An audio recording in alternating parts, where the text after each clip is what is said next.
Hello and welcome. Welcome to Drakenmemoria. Yay! What is Drakenmemoria? Well, it's tabletop RPGs. But specifically tonight, live campaign of Dungeons and Dragons. Yay! Well, tonight it's a group of people playing Dungeons and Dragons. Just in case you didn't catch it, you never know.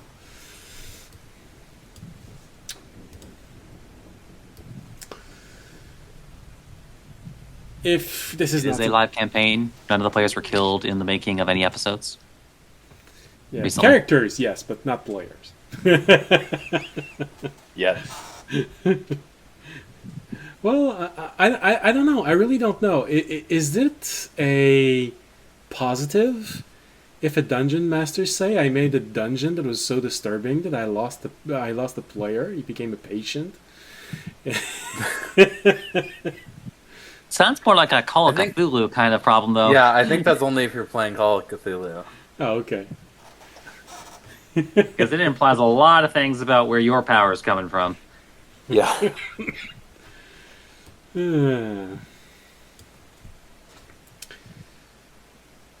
So yeah, what was I saying? Dungeons and Dragons. So if this is not something you want to watch, well, too bad. We started. We've been doing this for a while. Get with the program. Story. But if you actually want to watch this, for whatever reason, so long as they civil in the chat, welcome. It's a pleasure to have you with us. If you're new, welcome. If you're not new, welcome back. If you like the thunderstorm in the background, that's Ambient Mixer. If you like the world map, that's Wonder Draft. If you like the dungeon map, it's Dungeon Alchemist. And if you like the town maps, well, settlement maps, because right now there's only town, but I'm planning on making villages right now. But I'm also planning on making towns and cities at one point. Yeah, so that's it. Anything else to say? Someone wants to say something? Do the do. Yeah. Okay. I respect it.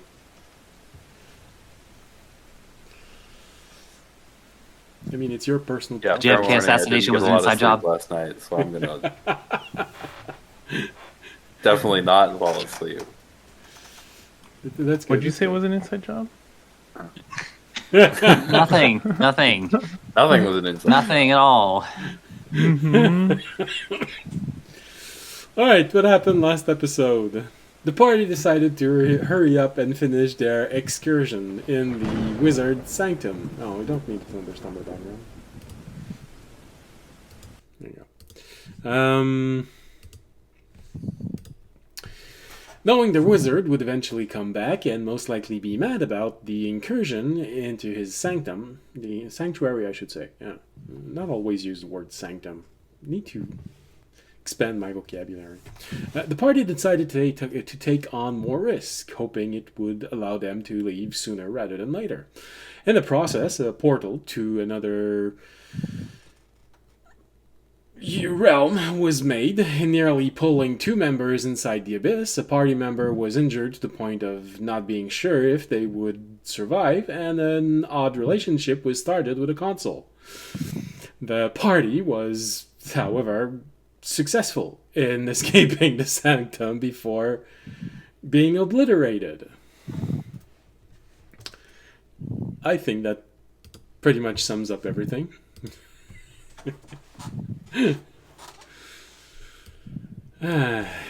Oh, and for those who might not have been there last episode, yes, the party did escape the laboratory with the console.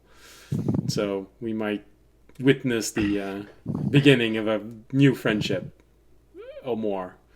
A friendship with certain benefits.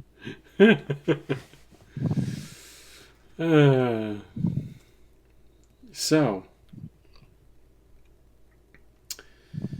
yay! Someone resubbed. Yay! Ah, there's no message. No. Ah. Okay. Well, that's okay. He's just paying tribute for the mercy he was shown. Understandable. It was the same thing as Ace Ventura, you know, when he comes out of the pool. I'm alive! Alright, so. If I remember correctly, last episode, you all decided to go inside of the bubble and look at what the wizard was going to do for an entire day and a half. Analyzing this new machine that he has, this long needle covered in symbols and made of pure metal. A device was used to create time dilation, and someone's breathing inside of his microphone. Or we got wind.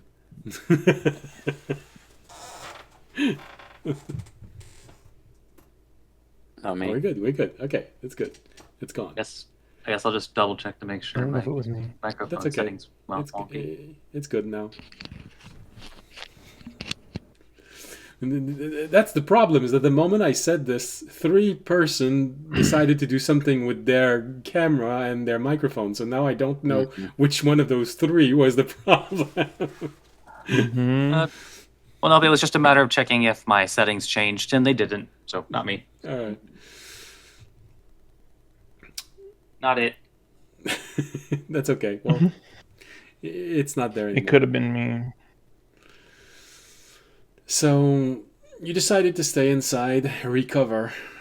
Time dilation would essentially make time outside pass 24 times slower.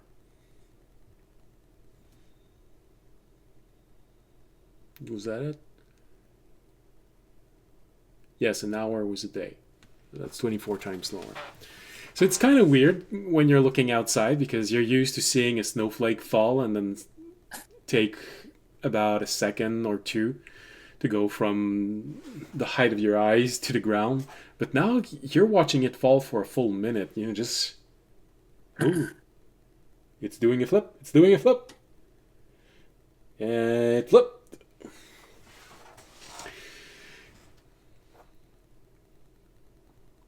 If I remember correctly,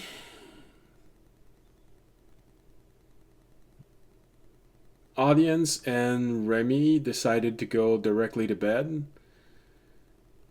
No, we were reviving. We were seeing if Oranak was okay. Yeah, but Jorg needs to pray for the spells, so that's going to be in the morning, because he doesn't have greater restoration. Yes, right now. yes. Mm-hmm. We're gonna do it at the start of the next day. So, you know, it is getting late. You were doing this right in the evening, so probably end of the evening, so probably 8 or 9. You were in there 2 hours, so now it's probably somewhere between 11 and 11:30. So it is getting late. Some of you usually are already trying to sleep. But you have all of that adrenaline of getting injured, of getting hit by powerful magic, disoriented. And so, yeah, you have an excuse for being up. Or you can simply all go to bed and... I would have asked the wizard that we are now with if this bubble also protects against, like, divination from outside.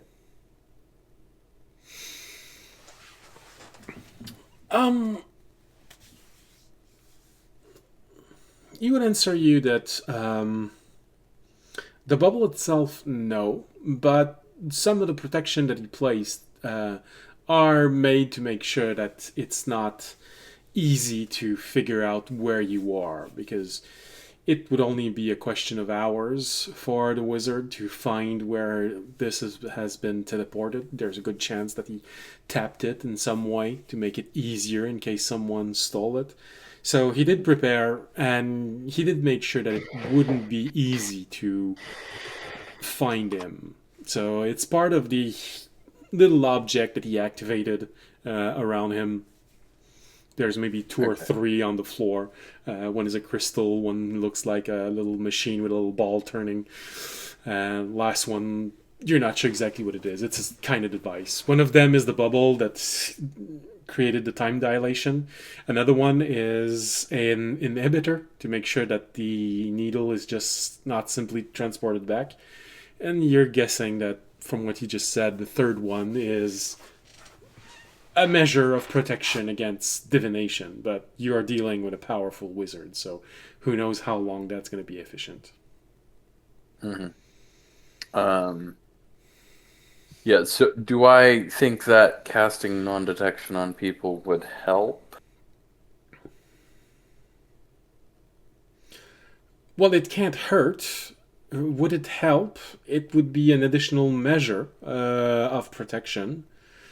But like you said, Might as well then. okay.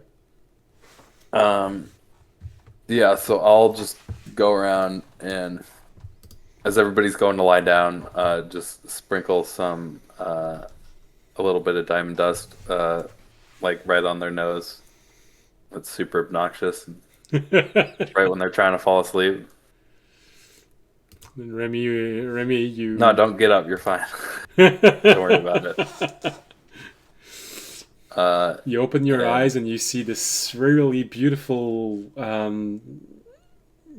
diamond glitter falling on your eyes.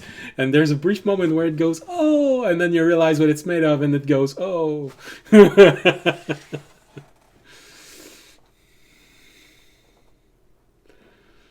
Pulls out a small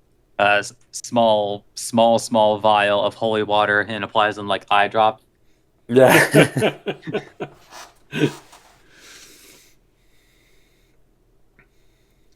And then I would start a sentry rest with everybody else. Okay.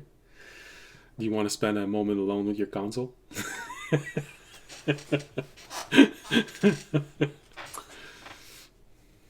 Nah. That's gonna be for when you're in the garden. I might just dump it. I don't know. Wow. I stole it as more of a fuck you to the wizard. Oh. It's like, can you imagine? It's like this console sees itself as like a damsel in distress locked away in a wizard's tower. But then this noble knight rescues it from out of nowhere and carries it off to parts unknown, only to dump it the minute it's not convenient anymore. I mean, if it wanted to be rescued, it shouldn't have tried so hard to kill us. It's not its fault. It's not sanctioned yet. Yeah, I already have one sentient AI stuck in my chest. I don't need another one. Who said anything about it being stuck in your chest? Following me around. Same thing. That said, though, can you imagine the kinds of conversations that two AI would have? It's like Fisher in would your head that literally nobody go else can hear. insane. Literally, just that's schizophrenia. Oh, yeah, no, especially if you really want to have it real time. Oh, good lord. Alright, so you don't want an R2D2 unit cleaning up your quarters in the garden? I mean, I might give it to the gnomes. They'd probably buy it. They'll buy anything. Alright, so you've fallen asleep. Well, you I go don't into think I'd sentry try and rest. sleep. I think sentry rest, because there's this wizard that we don't super know. But Alright, well, he starts immediately. So you all fall asleep at the sound of magic being cast, and a few moment where you hear, oh, that's interesting.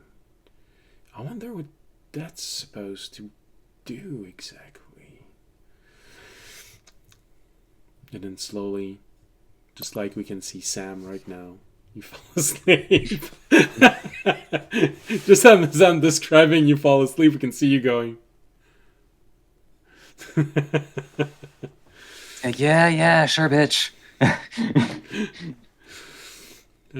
Perfect timing. Perfect timing.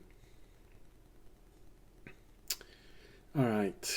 So, you all take that low. You took back that needle.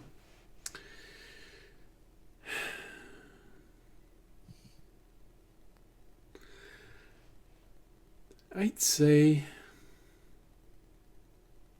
Jorg. Yes. As you're stuck inside of this weird time dilation, you have the ability to spend an entire day, and it's only gonna last an hour. These weird circumstances. You fall asleep looking outside at snow falling. Slow snow falling. It's sort of mesmerizing to see the snow falling at such a slow speed. Like I said, it usually takes 2 seconds for a snowflake to go from height of your eyes to the ground, and now it's taking a minute and a half. You can see a snowflake melt in slow motion. Just see the side going as it falls on a strain of grass that you walked over just a few moments before the dome was made. So the strain of grass is still a little bit warm from your step. And that's why it just melts. And you've never seen that in slow motion. It's kind of interesting and weird. A bit hypnotic as you watch it. Then in a brief moment you look up. And the world that you saw before isn't there anymore. Oh. You see a large, barren plains. It's desiccated lands. The land has died. It's just dry. There's no life. The wind is blowing dust in the air. It's even just slightly stifling.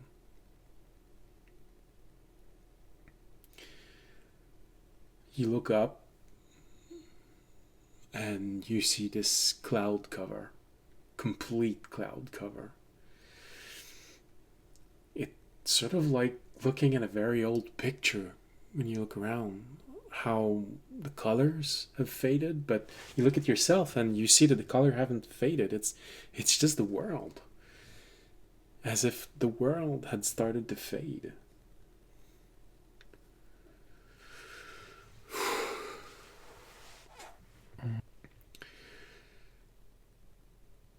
There's Don't no like sense this. of life anywhere.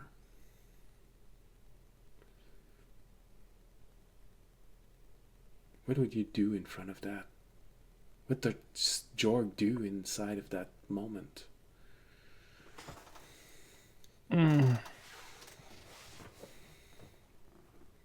think I'd just look out, and I would wonder how it came to be like this. But there's not much I can do. Pray, I guess, Pray to who? to my god of forget who my god was. You've been going back and forth to are you praying to nature or to a god? So I want to know which Oh, one. nature.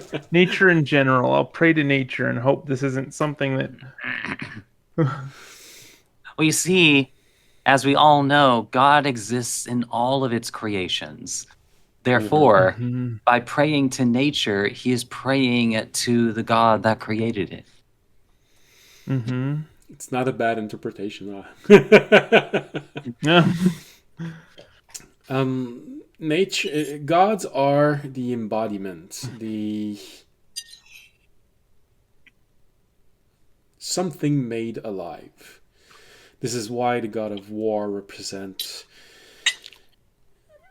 strength, honor, prowess, athleticism, because it's the perfect warrior. It's war, but it also represents bad things. The desire to dominate the other to the point of destroying them can represent fear, which is one of the reasons why war can start. So even though you're praying to nature, because nature is everywhere, it's easy to imagine that at some point it became a god. It's not a question of nature creating a god or God creating nature. Gods are the embodiment, something made real, something made live. So whether you're praying to Mother Nature or nature itself, in philosophy, it's exactly the same thing. But it may mean something different for you personally. That is also true. So, are you praying to nature, to Mother Nature, to Rosek, the embodiment of nature? One of the four major gods? The nature, Rosek, and just praying for balance, not for Rosek being annihilation. one of the four major gods that started answering after the survivors of the initial shattering.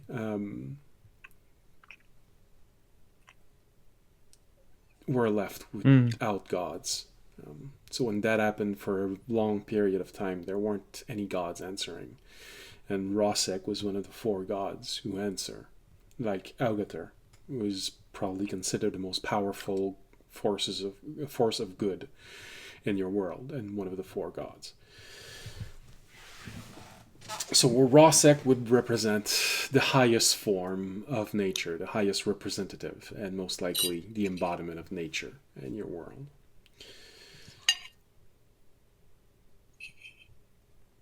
Yeah, I will pray to Rosek.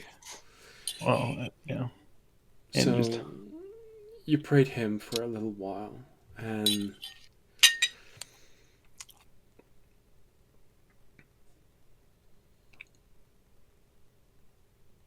you're not sure exactly what you're praying for. It's you're looking around and it's too late. It already happened. But you follow your instinct. You pray for him. What do you ask him? I ask him if this is a vision, if this is what the future holds, and how balance got disrupted so completely.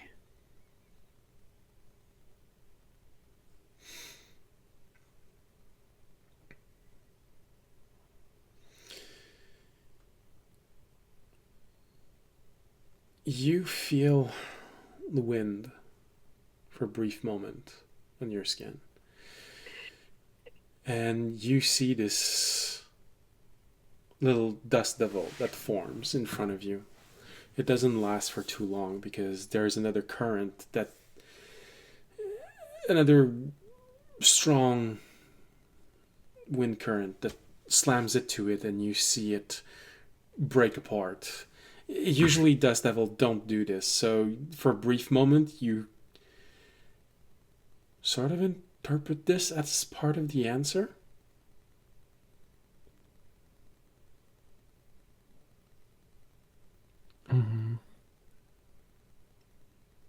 And you see after that the dust devil reforms. Your mind tries to interpret the image, and it comes back as this is both what is and what might be.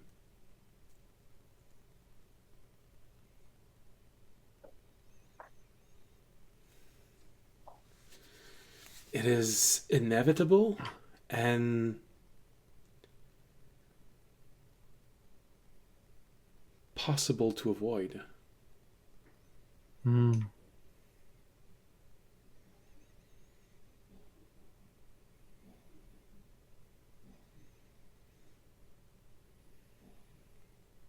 Hmm.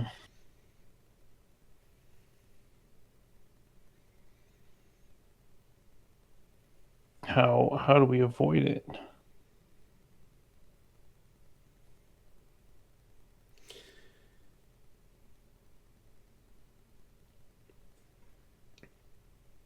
The wind blows once again, and there is a piece of debris that gets caught in the wind and turns inside of Dust Devil, and it goes off and it hits you. Just a small debris, part of a branch that probably broke off somewhere. And your mind goes to, oh,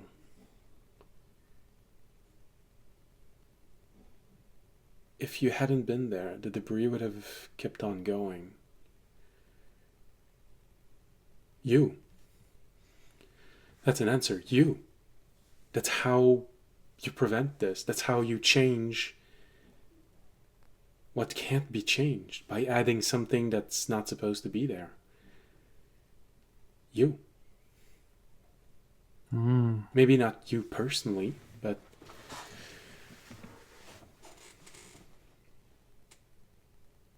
you. All of you. All of you. All of you. All of you. Oh. Like, no, Jorg, just you. You. You have, Only- you have that moment of us. We're supposed to change how the world moves, how it all ends.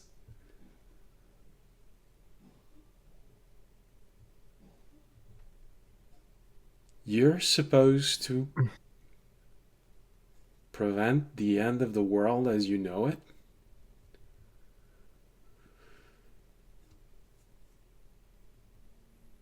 Uh-oh. No pressure. I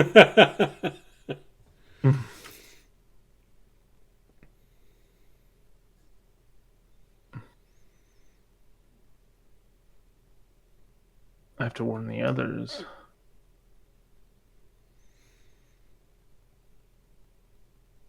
How does Jorg First feel? tells it to audience. I already knew that.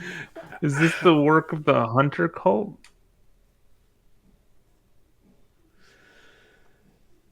Is this something you ask out loud?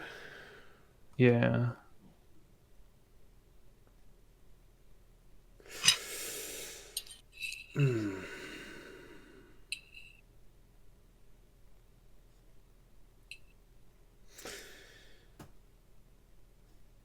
You see a little ball of dirt. Just rolls around. It's probably some piece of the land that got torn off, where it's cracked, and the wind eventually just dislodged it, and it's just rolling around. And you look at this and say, oh.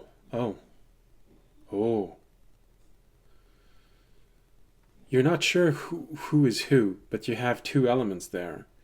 You got a piece of land which is making its way, and it's breaking little pieces of dried ground as it's moving and creating more dust. And then you have the wind.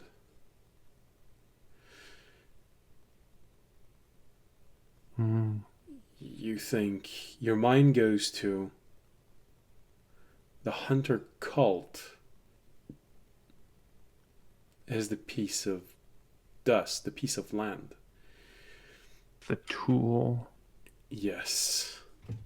I was going to say this in different words, but yes. Yes, everybody in the hunter cult is a massive tool. The wind is the one responsible for this.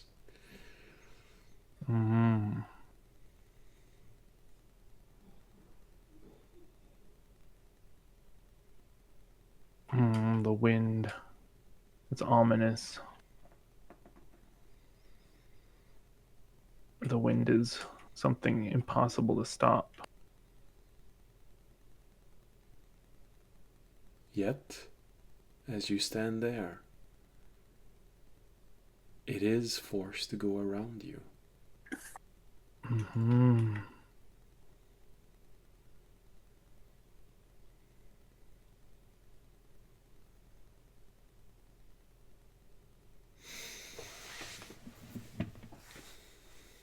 Is there anything Jorg wants to, or is thinking about right now?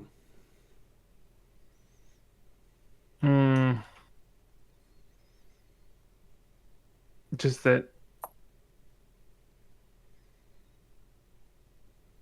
we need to stop whatever's coming.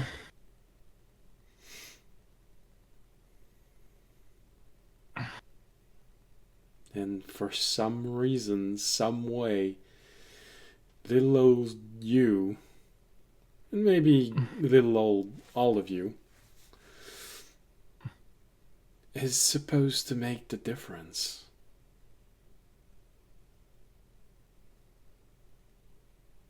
Mm-hmm.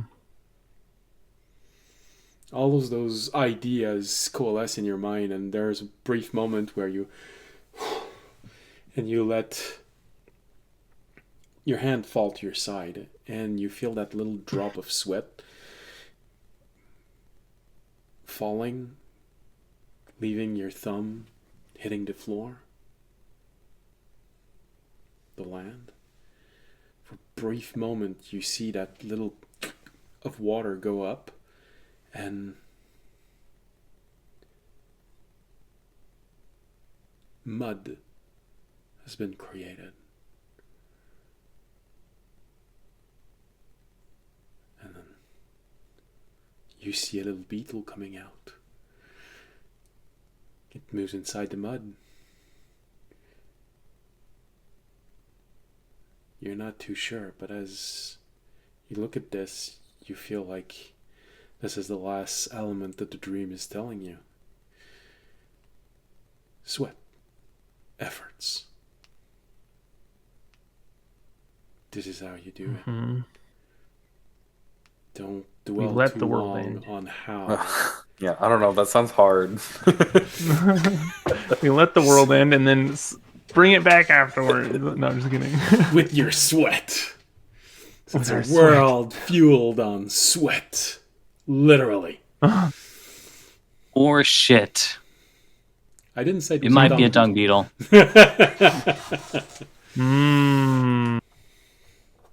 But the last part of the message you feel is telling you you succeed by trying hard. You can do this. Because if you fail, then Or what was if. always supposed to happen will happen.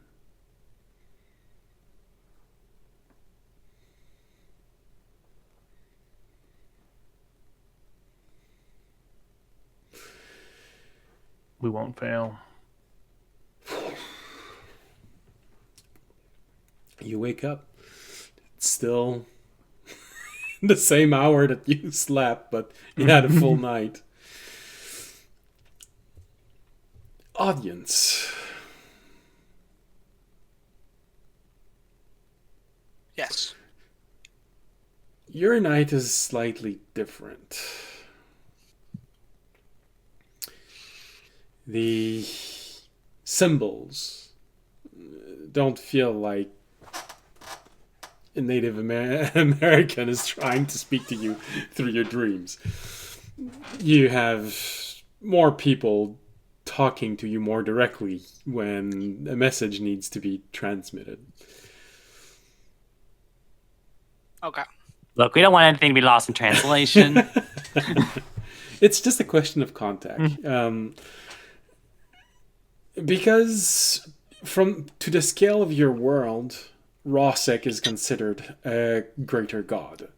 And greater gods usually meddle with things a whole lot less. They're more occupied with more abstract elements of the world. They rarely communicate with the people that may pray to them. They have more, not necessarily important things to do, but more attention-consuming things to do. Minor gods, however, have more time to speak with their followers. And so you get someone who gets interrupted ever so often in their dream. So, audience, as you yourself are also looking at the snowflake. Now, you're a lot more used to seeing snow falling. It's still interesting to see it fall really slowly, but with your impatient nature, it's sort of, wow, it's really taking long to fall. Is it always like this? You even have the reflex of reaching out toward the snowflake and just trying to push it down so it falls faster.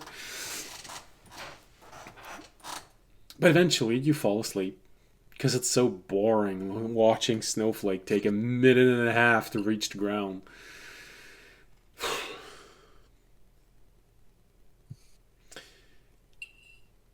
On your side, however, the world that you see is a bit different. As your mind slowly drifts off, you are suddenly woken up by loud screams. Screams that you quickly identified as the sounds of battle. Large-scale battle. People screaming because they just got impaled by a sword, or because one of their arms just got lopped off by a war axe. And you see a whole lot of people fighting around, dying. You've never seen war on that scale. You've seen small skirmish, but never war of that scale. Never armies clashing against one another, and the field of people around you. There's a bit of fog of war, you'd say, because you can't see the people fighting. You hear them, you hear their screams, and there's so many bodies all around you.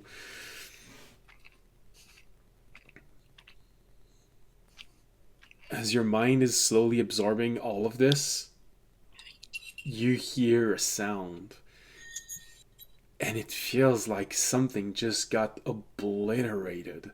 Not a small thing, a large thing. It just got blown up into pieces. And you look toward the sound, and it feels like you're seeing some shimmer of light in the fog of war. But you look up and up and up, and you think you're looking directly at what happened to this, but you're looking as high as a mountain top would be from your perspective.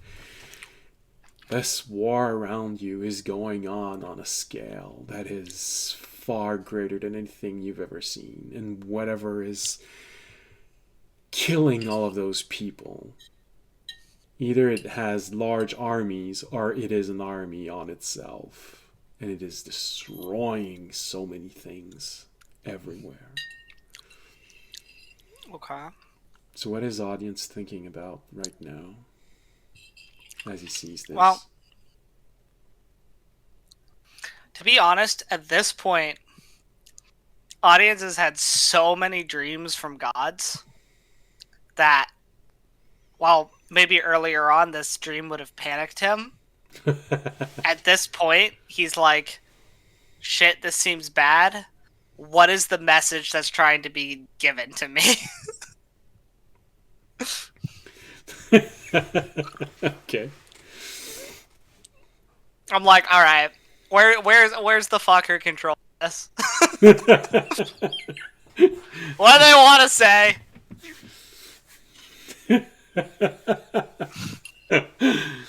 Okay. Let's cut to the chase. Listen, I've been here. This is not my first rodeo.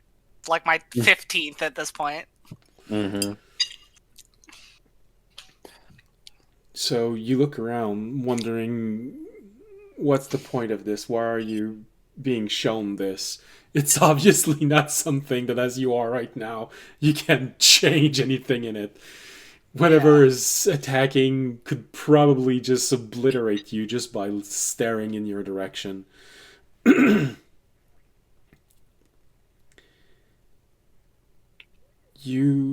As you're wondering this, you hear the voice of someone moaning in pain. You recognize that sound. Someone that was severely injured, but not dead. It's not far away. Okay. Audience would walk towards it. You start walking toward it, and there's something really awful going on in your guts as you're walking toward it. There's an unsettling feeling, it's just moving inside of you, making you feel uncomfortable as you're moving, as you're going toward that moaning sound. It takes maybe a minute, and eventually you think you found it. This person, you want to say human, but as you try and say human, the word just don't want to come out, as if someone else somewhere was just preventing you from saying something that is false. Okay. You see that person in front of you, injured severely. There's a lot of blood coming out of a large wound in his stomach. You're not sure about one of his eyes. It may have been destroyed. There's a lot of blood there and it's closed, but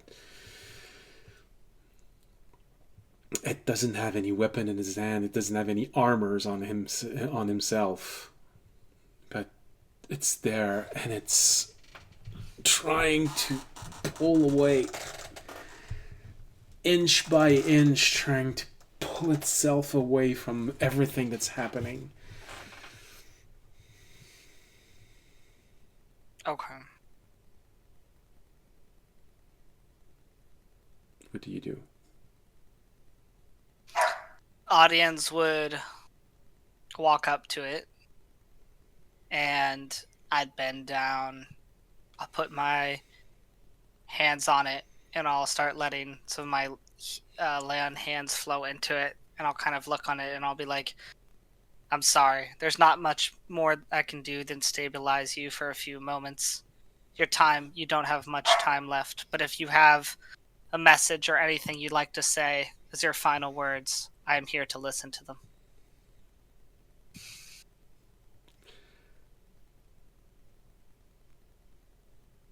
Well, as you say this to him and you touch his wound and let the energy of your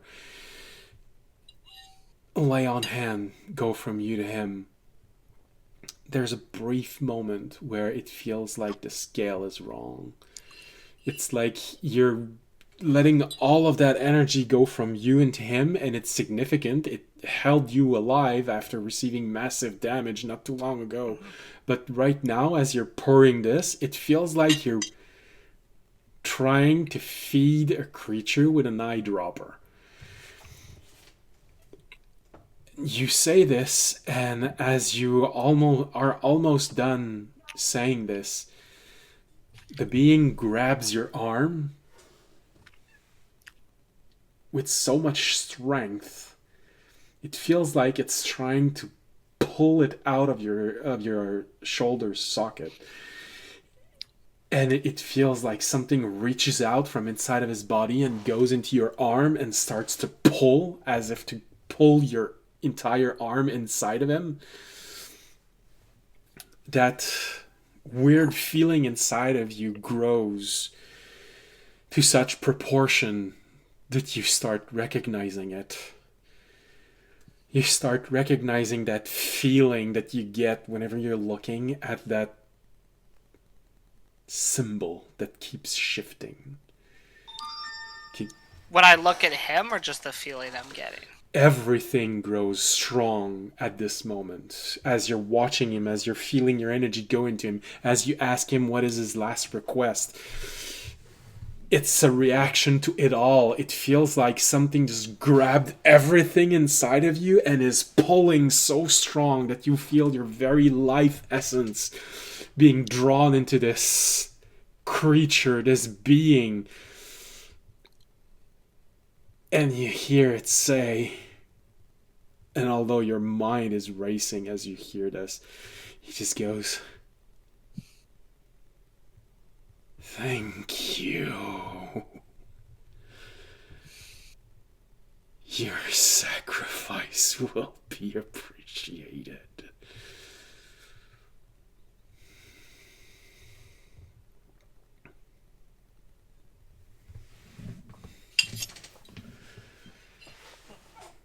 Okay.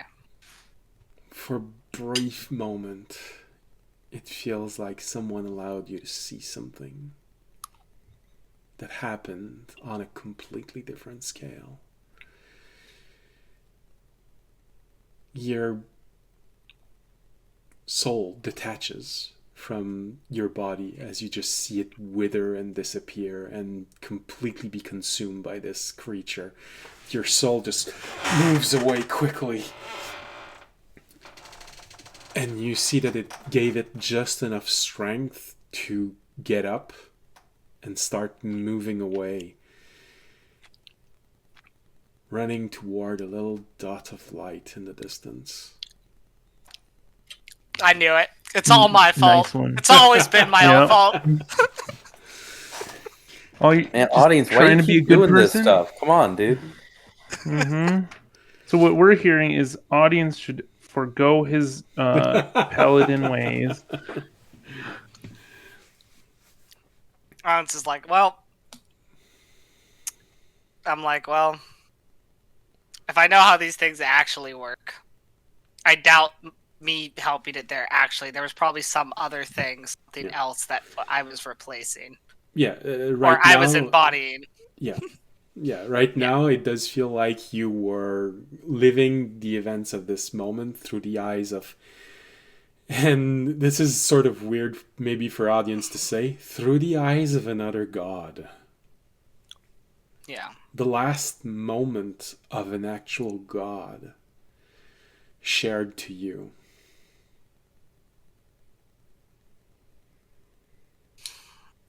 Well,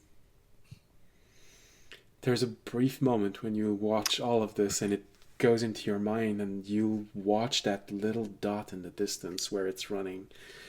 And although you don't know what it is, there's one thing that feels familiar.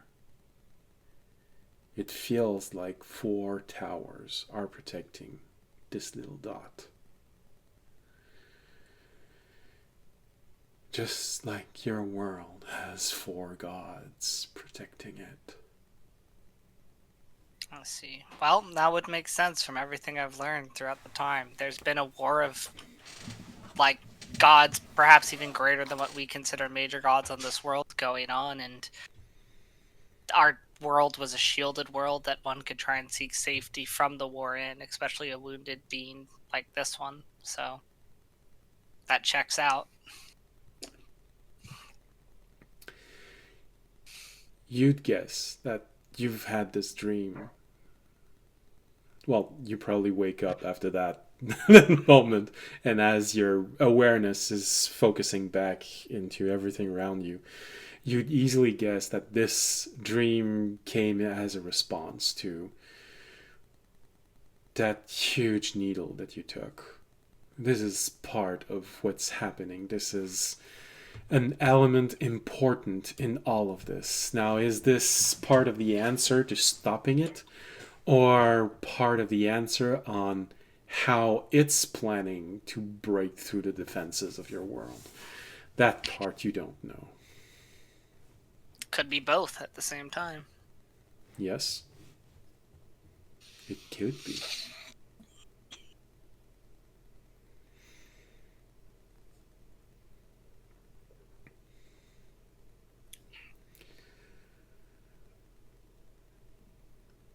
Remy, your night is mostly filled with dreams of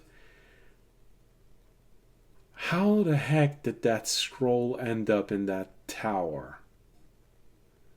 I mean, you know that your master is your not master, captor, jailer, was not one to travel a lot. People would usually come to him to buy stuff. Meaning that either that wizard traveled to your home island and purchased that there, or that your master, in the worst possible meaning of the word, is, or at least was, a few years ago on this very island chain.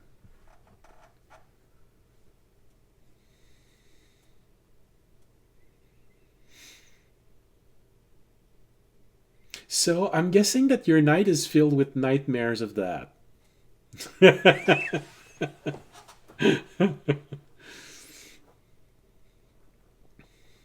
You're muted. There are people before. Both bless and curse this shorter lifespan. Because on the one hand, it's like, like that, when you're in some way half your life, that means that it's half your life. On the other hand, it's like, because it was half of a life ago, that half of the number of years isn't that big. So it has to be somewhere between like 1 and 7. Judging from how the scroll has deteriorated and that you know that half of the scroll you worked were scams, you'd guess between 3 to 5 years, depending on the condition of the room itself.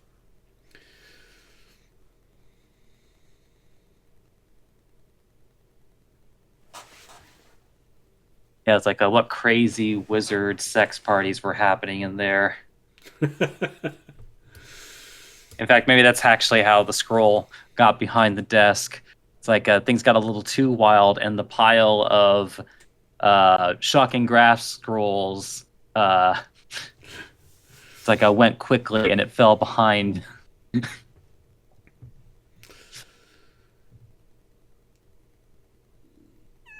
I'm making up lore. Don't. No.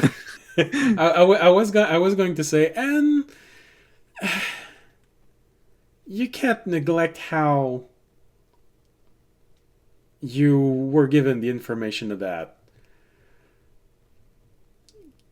It is possible that Gamtesh did plant it there to make sure that you found it, and to provoke any question that you'll have at the same time. Because you can't help but to feel like, this room was probably thoroughly cleaned magically. So why would it be there? One, because the wizard is too reliant on magical cleaning tools, which can happen.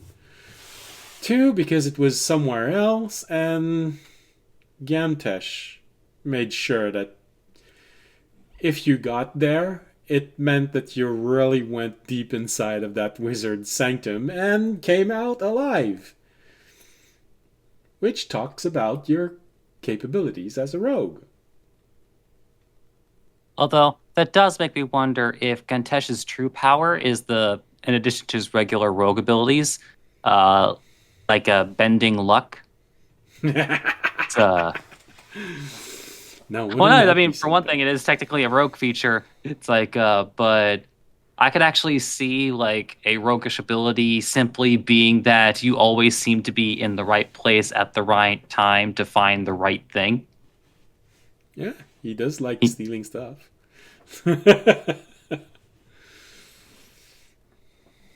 You don't know what's good until you take a look at it. So yeah. purest of intentions. He's just looking at it and then just forgets to put it back later. Oh, don't worry. I'm just seeing it. Yeah. Seeing how well it would look on my mantle. I mean, I can't just imagine it. I actually have to take it to my mantle, hang it up there, see how it looks. Yeah, that's how Kenku works, you know. All right, so. I think that's how Kender work. Well, the difference between the two is that the Kender is doing it because he wants to. The Kenku is doing it because he needs to. Yeah, there's a reason why it took forever for like a Kender to become a playable species again. What? And I don't know. It's just I think people just didn't feel great about traveling around with somebody whose main selling feature is that they steal shit from people, including the people they're traveling with. You know, it's not Not that at all problematic. it's not that you're kleptomaniac. It's that, well, you are, but by nature. You didn't choose it. You were born like this. I'm beautiful in a way, 'cause God makes no mistakes. I'm on the right track. So yeah, your night is filled with nightmares of the past and questions about the future. And Fisher, well, you didn't sleep, so you got to argue with Terranad all night long. What if Tyranid slept and had a god dream though? It's like, What? I'm thinking more just like Terranad just being like, I believe I deserve a companion of equal intelligence to me. Sounds about right.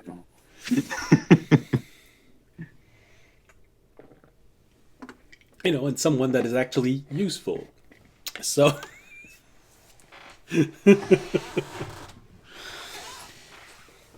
so yeah, probably your night are part of it. Terranad telling you that.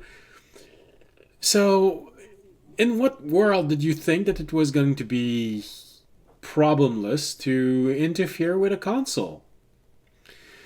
And then eventually the conversation degenerates to, you know, it was really strange how you were so attuned with that console. You knew exactly what each button seems to do. Are you sure you I'm didn't just really smart. recognize your soulmate? I mean, you were also the one helping me with that. Cheating So on like, Tyranid? Well, I I don't think to. it has a soul. So Oh, how would you know that? Did you spend time talking to it? I No, mean, you spent no. time touching it in every places that's not in ways it's not supposed to be touched, but did you take time talking to it?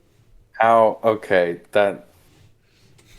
How are you not supposed to touch a literal button?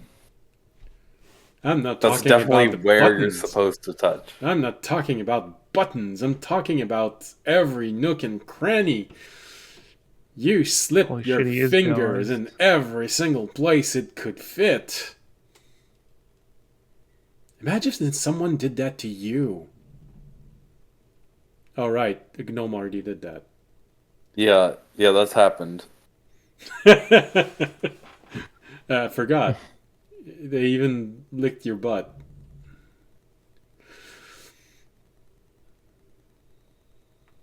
Well, at least you didn't Really lick the console. weird, you know that? Well, at least you didn't lick the console.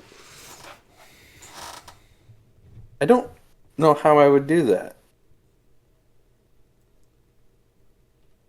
that did not prevent you from having children. Fair enough. And your knight. Just imagine this wizard is studying this thing and just getting super sidetracked and being like, what the fuck is happening? It's that conversation.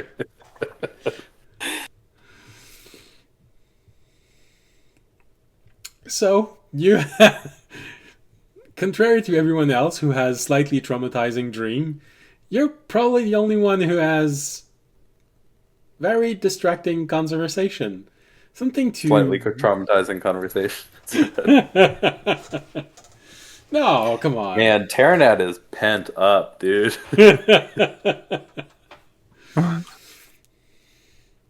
Man, he really needs to relieve a few gigabytes. Yeah. Yeah. You just need How to... do I clear his cache? Well, you need to find a way to interface him with the console.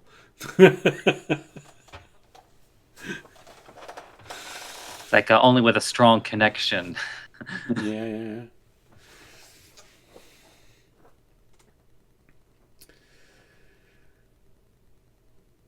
So, those are your nights. Sorry, not a lot interesting with Fisher and Remy, but you don't speak to God. Oh, the gods a whole lot. summer nights. Of course, Fisher, there's also a whole chapter about how stupid Audience was by just throwing himself into danger and relying on raw. Obviously. That's the part where you agree the most, but not necessarily openly. So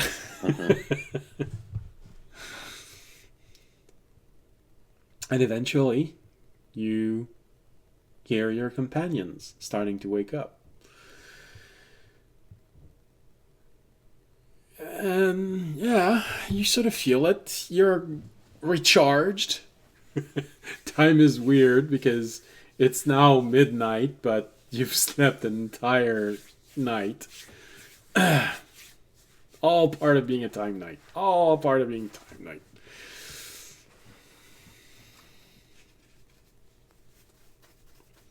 All right, you all wake up with everything you just lived. Now, what do you do when you wake up? I go over to Remy and I go, hey, can I borrow your book? Well, we've got more time. I want to learn the hut. Learn the hut. The hut. Also called Jabba. So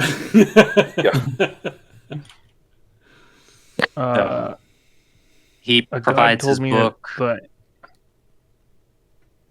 yeah. Provides his book, and then also pulls out the quill question mark. I don't. I'm trying to remember if I don't need it because I paid for stuff in advance, or I didn't pay for stuff in the advance because I knew you had the quill. Well, I mean, either way. that's always one of those things you put in the inventory. Like, hey, I have X amount of gold's worth of this stuff. Yeah, let me. Regardless, spoilers. Raimi has a shit ton of diamonds. If you don't have ink, I mean, he will miss it, but I, the player, will not miss it.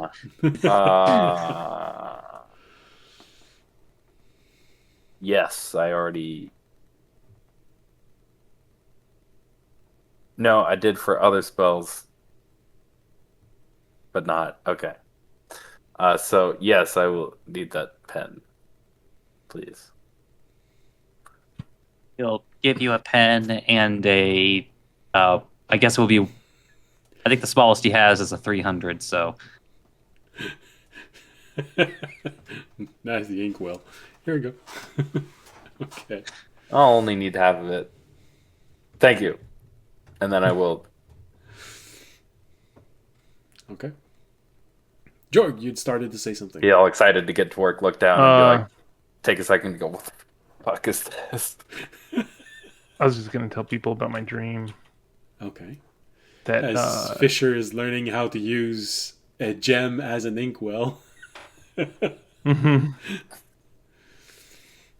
Now Remy Oh, shows you a little illusion of himself doing this. And oh, okay, they're like this. Oh, wow, what is that? That's so weird. And then Jorg arrives and says, I want to talk about dreams, guys. Go ahead. I think basically he said that the world is doomed unless we do something about it, which yeah. I think we were kind of on that track already. There's the noticeable sound of crickets coming from Raimi's direction. You're muted, Anyways, should we plant him before I use greater restoration on him, or should we just use it on the seed? Sam. You're muted, Sam. I think the plan was to use it on the seed and then. Yeah, Fine, the plan fine, was to use seed. it on the seed, see if that worked. If it doesn't work, we'll bring it to a high level druid when we get back to the garden. All right. Alright. Well, You I got cast it the prepared. spell. You take the little acorn, put it on the ground, cast the spell. There's a moment of anticipation as you look at that acorn, and the crack in it goes pretty deep. But as you're casting the spell, you do have a slight hope, as the crack doesn't seem to go all the way to the tender bits of the acorn. So Yeah, you I know. hate the tender bits of my nuts getting hit.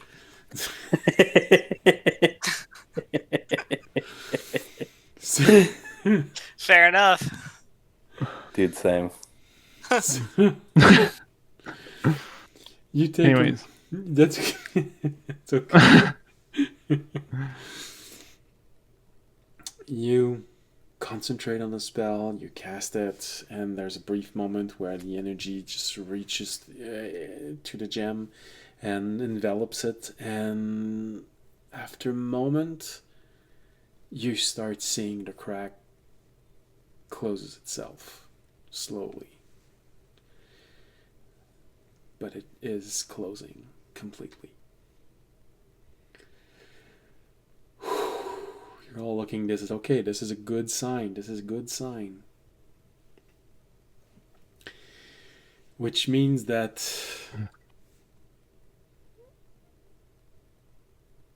Arunak may be able to start recovering from that point on. Okay. Yeah, we don't need to summon him immediately. We'll summon him later. Give it a yeah. little bit. He Oh, had, yeah. Jorg, did you already have diamond dust, or Oh, I Yes. had. I scrape it off of me. How much? It's 100, right, for credit Correct. restoration? Okay, I had 125 for extra castings of non-detection on me. So okay? As long as that part was settled, it's yeah, I can give him 100 of that. Thank you. Diamond dust plus 100 worth 100 plus gold pieces. you make it 101 gold just to make him feel special. There you go. So And I upcast it even though it doesn't do anything to upcast it. it doesn't. Just for your information, Arunak had 3 hit points left, all of which he lost by slams. So it was his maximum hit point as well. So But he did manage to injure the golem to 50% hit point. before That's being slammed impressive. like this. We'll take it. But when you used your force gauge to prevent the golem from attacking, I did say that he was raising his fist to attack, and it hit the side of the cage itself. Well, that was the killing blow. I'm so good, guys. All right, so Damn. Arunak will survive.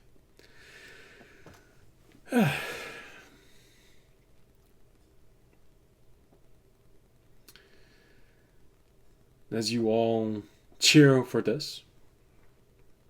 Well, Jorg told his dream to everyone.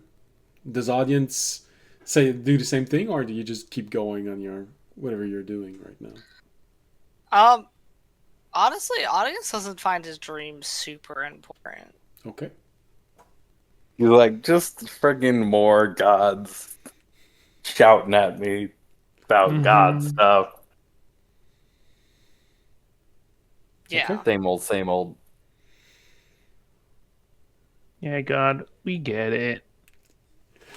Well, this dream is less a question of a god having pushed it toward you. It's more of you're tuning yourself with the greater purpose of this quest, and just like things that go along well with each other will start happening. If you learn a new word and for some reason you hear that word being spoken 5 times in the next 2 days, so that kind of element, you just did something that attunes you even more to the quest, to the greater quest in the story. And so elements which fits with that, just pushed themselves inside of your psyche. So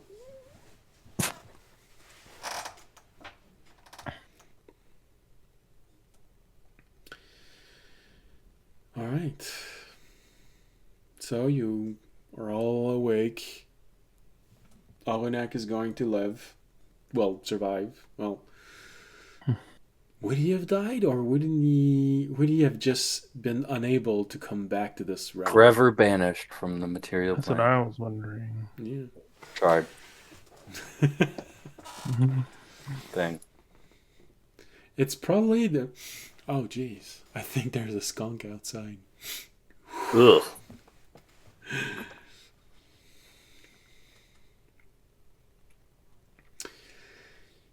I prefer that smell to some other smells that have been legalized in the last few years. So, so what do you do next? Well, Fisher is studying I'm spells. learning it. I need to roll, right? At the end of it, yes. I think after 3 I guess, hours. do I get to the end? It would be 6 hours. Oh, it's 2 hours. Yeah, okay. Yeah, it's going to take you a large portion of the day, but yeah. Because remember that those 6 22. hours actually only take, I don't know, something like 12 minutes. That's why I'm doing it now. Because Oh, jeez. There's a poor creature outside that just got pulverized by a skunk. Some of them really don't have any notion of it. I saw a few years ago, I was walking back home. It was late, dark outside, and suddenly I see this skunk on the other side of the street, and just going about its business, and it enters into the backyard of a house. And then moments later, I see this cat moving behind the skunk like this in full hunter mode. not sure that he realizes that this is a really bad idea. I tried to warn the cat off. He just looked at me for a moment and then went back to his hunting stance. And, well, I never saw that cat again. So, all right. So, what is everyone else doing during that 6 hours? The wizard will be analyzing this inside and out, casting a variety of spells, using different magical objects to try and magically, not actually, but just magically tearing it apart, trying to go inside, looking at everything that's written in there, trying to copy everything. There's just paper that seems to be appearing. For some reason, he has this satchel that seems to be just giving him scrolls after scrolls after scrolls, all empty, and he just writes down many things. Sometimes it's a scroll, it's an actual spell scroll, and he used that, and this is everything he's going to do, and he's been doing that for 8 hours. All the while you were sleeping, that's what he's been doing. And he keeps on doing it all day long.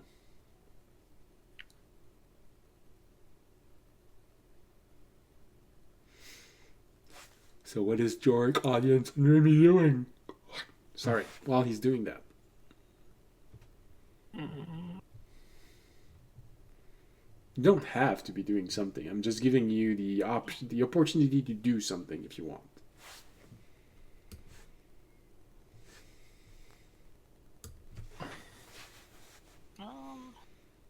I mean, since it is an extended period of time here, it's like Raimi.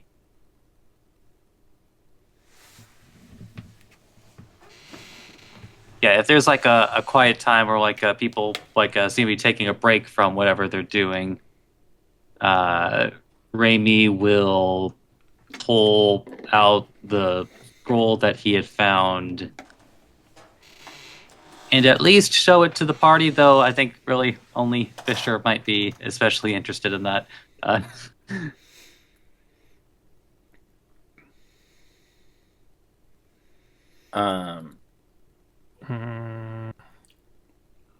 Is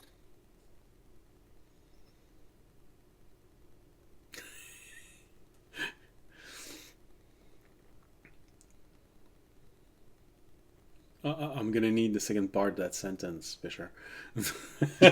yeah, what is the like what actually is what is it a scroll of?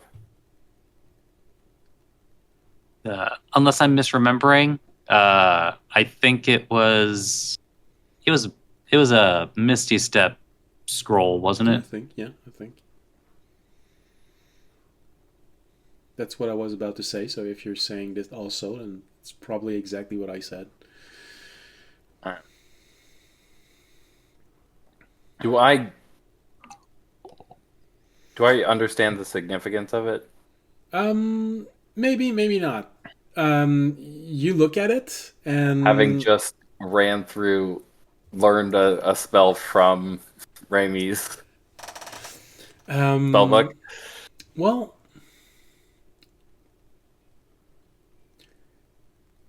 make an Arcana roll.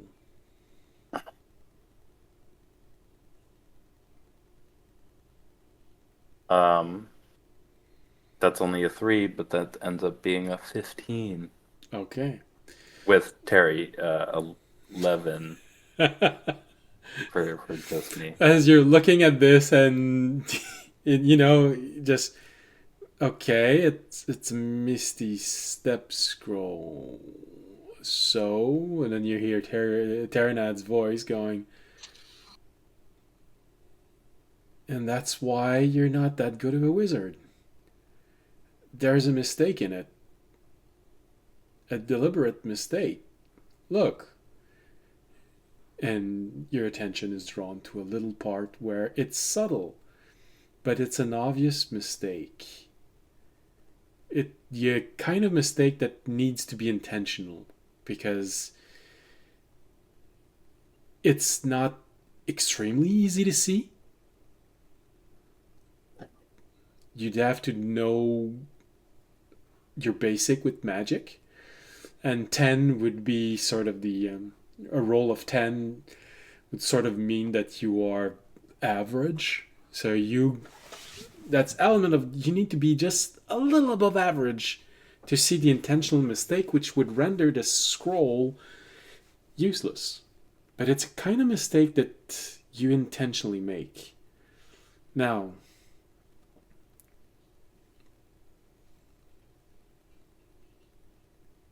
can you figure out what this could mean? Remy is showing you a scroll with the exact same type of handwriting of what you just spent 6 hours figuring out. Well, probably 3 hours, because you can take breaks during that, and Remy knows it, so he showed it to everyone when there was a break. But you've been spending a few hours studying spells that he wrote. So you recognize his handwriting. You recognize a mistake, an intentional mistake, knowing that Remy can't make these types of mistakes unless he's been instructed to and shown something that has his exact mistakes. And the scroll is several years old. Now, can you figure things out with that?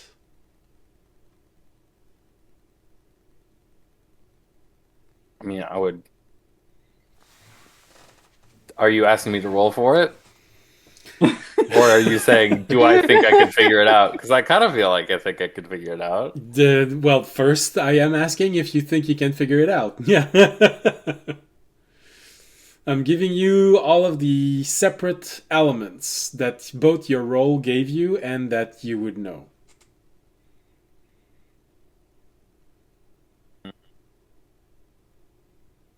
So, yeah, if you think you can figure it out without rolling, go ahead. I mean, I think.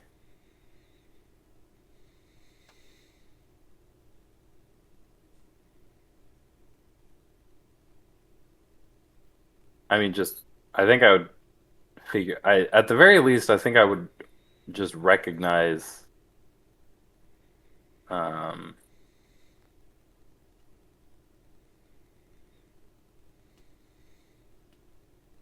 that it was he made it. I don't think I would put together anything else from it. Or I think I'd probably just put together that a Kenku made it. Did I ever get a look at the other Kenkus?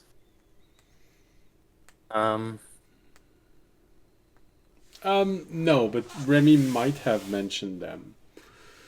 Spellbook? Okay. Or the one we met in the Misty Isle. Oh, okay. Well, yeah, you met the one in the Misty Isles, but you know that there are others. You know that it's not a common creature to encounter. But you know that there are others, yeah.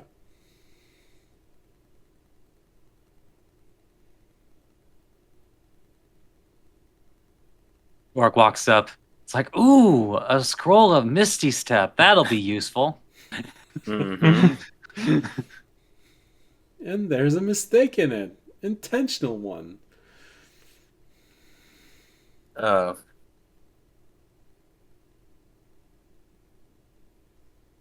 What? How?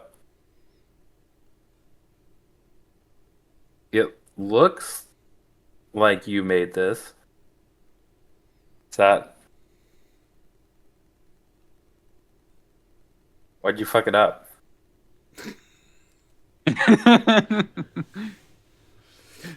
Wait.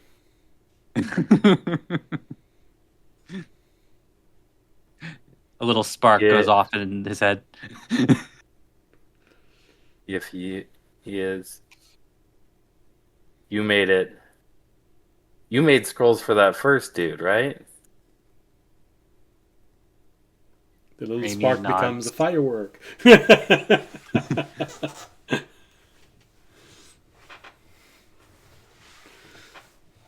And so you fucked it up on purpose because you didn't like him, and now somehow it made it wait. Oh shit! So that this dude no, or at least possibly knows the wizard that kidnapped you, bought you as an egg. Holds up 2 talons. Right. Okay. Well, shit. How you doing?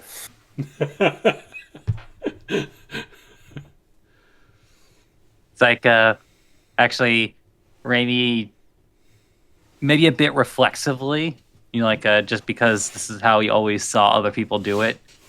It's like, but like you hear him, take in air, into his lungs, but then opens his mouth and the muffled screams of somebody underneath a pillow can be heard.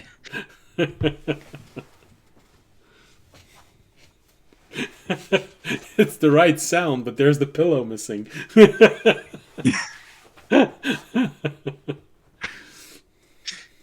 real question is, what was the pillow being used for?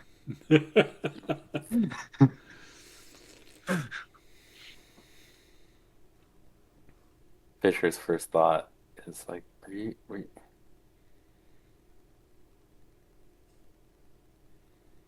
What is like smothering somebody to death?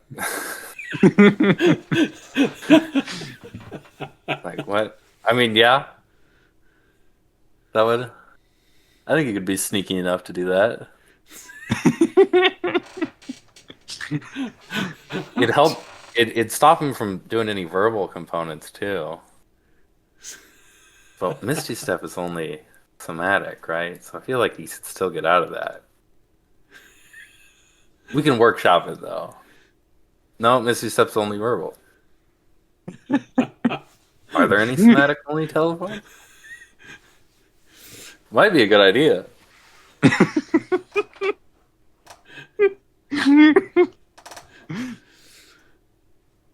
What is Terranad saying while Fisher is saying?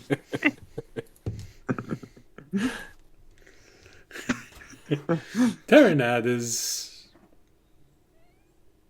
letting Fisher talk, all the while just saying, "Yeah, that's it. Keep digging, keep digging. You're almost there."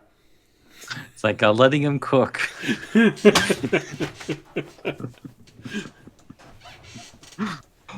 That's it. That's it. You're almost there. Can you still see the light above you? Keep digging.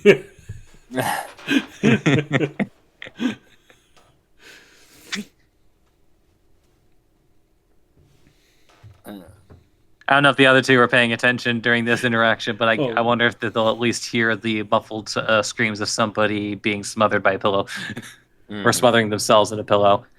Depending. Probably, the Jorg audience would more easily recognize that sound because audience has siblings and Jorg is a human, so.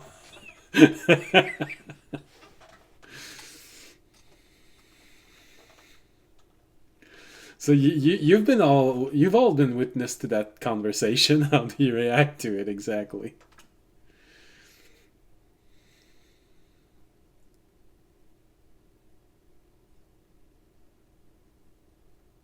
Interesting. Can you hear me? I'm thinking. I'm muted. Pondering. Okay. They can't talk because somebody's suffocating them with a pillow. Uh-huh. Did he put that there for you to find, or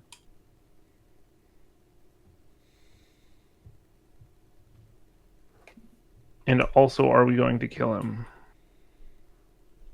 Well, yeah, I think we're talking about smothering him with a pillow. Oh, cool. I'm in. Yeah. Raimi's going to hold up one talon and then shake his head. So he was not. It didn't. He did not plant it there. That would have to be Raimi, some like 5D dragon chess. I figured, but Raimi makes the sound of jingling coins. sold it.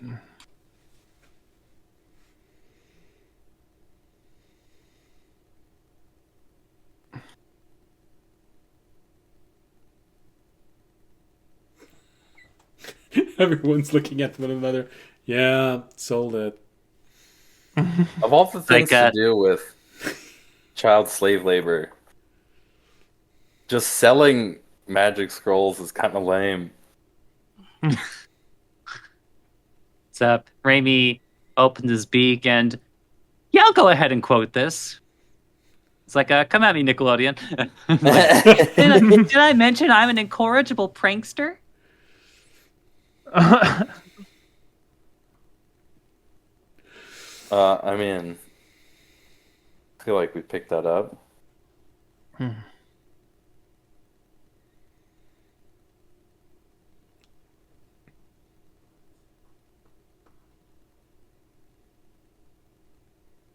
Audience? Yeah. Yeah. I know. I'm letting the conversation go. Okay. I feel like I'm letting a group of people extremely tired trying to have a conversation.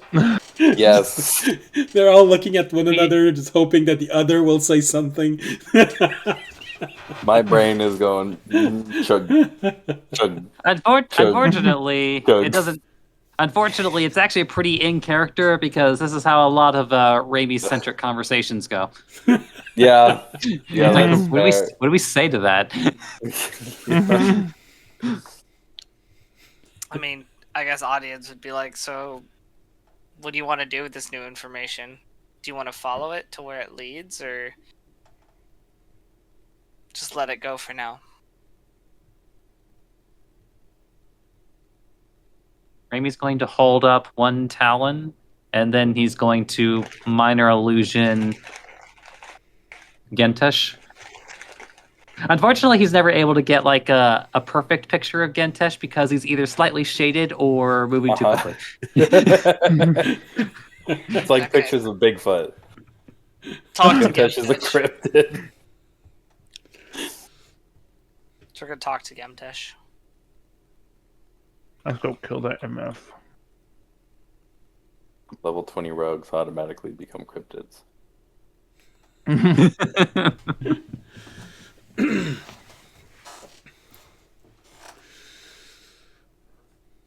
Yeah, I don't know how we'd follow that without.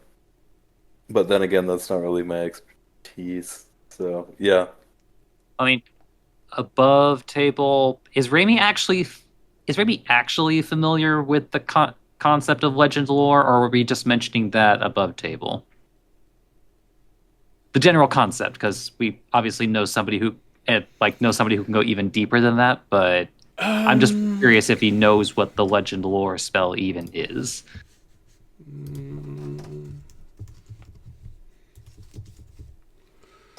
I don't know, level 5. Like, does Raimi minor illusion the homepage of Wikipedia? Level 5 spell, I'd make you roll because it's not a level that you will normally have access to. So I'd make you roll Arcana. Let's see. I guess is 18 enough to automatically succeed?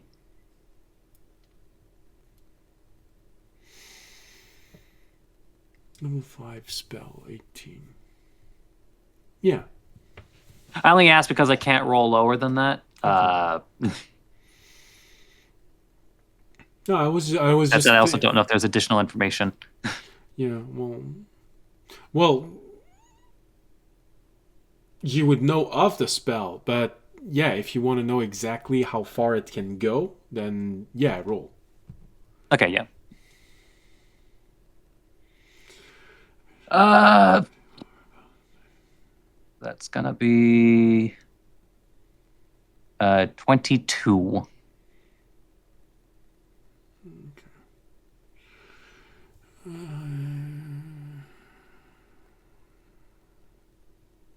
Okay. So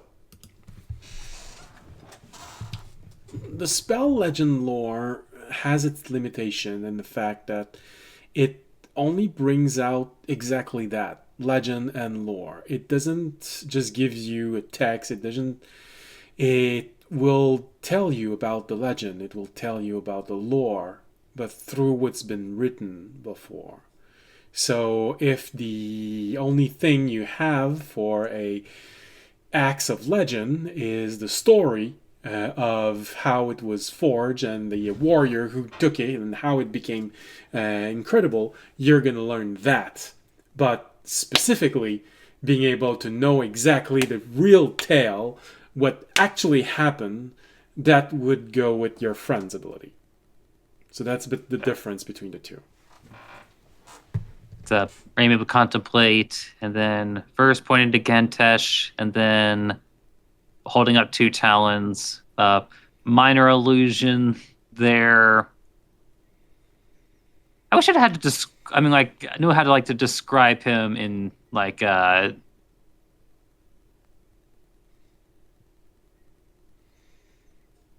crappy friend. So you're talking about the psionic. I actually can't remember if we got a name from him. Not gonna lie. You never asked. He does have a name, but you never asked. Hold on. I have it here. I mean, it's fair enough. Again, I've personally accepted the fact that the Kenku doesn't really get to ask too many questions, or at least not specific questions. So, because I feel like it would have at one point came out, the name of your psychic friend is Mevik. Part of the Rantal Scavenger Guild, which you have heard of. So, probably an alias, but It's the name something. he gave you.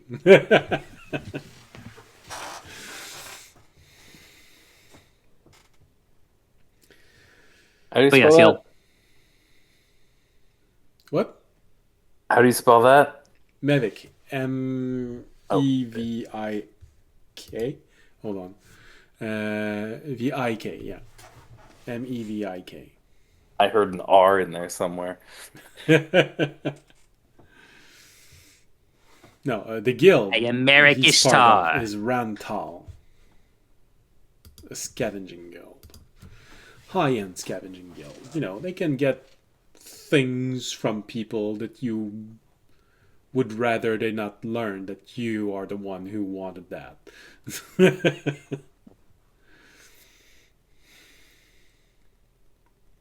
Which, incidentally, if you wanted to pay enough, you could have hired someone from Rantal Guild to go steal the needle. It probably just would have cost a lot.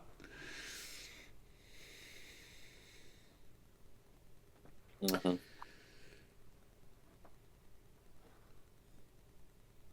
All right. And with this, I think I'm going to give a moment for everyone to go to the bathroom because we're going to take our break.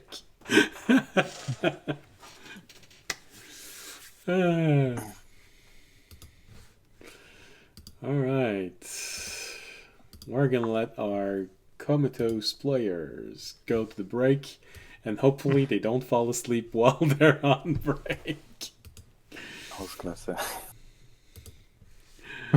No, I'm totally good.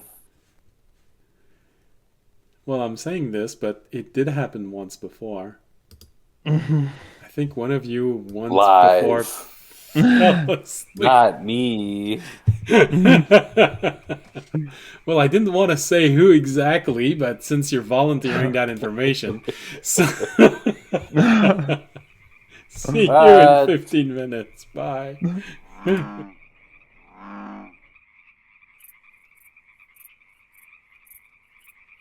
And we're back.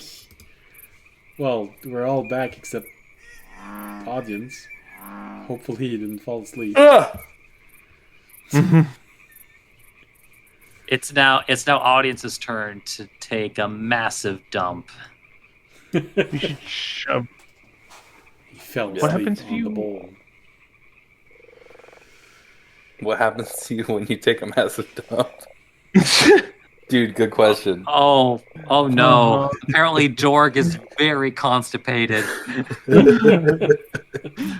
No, he just Some takes people lots of pass little out. dumps.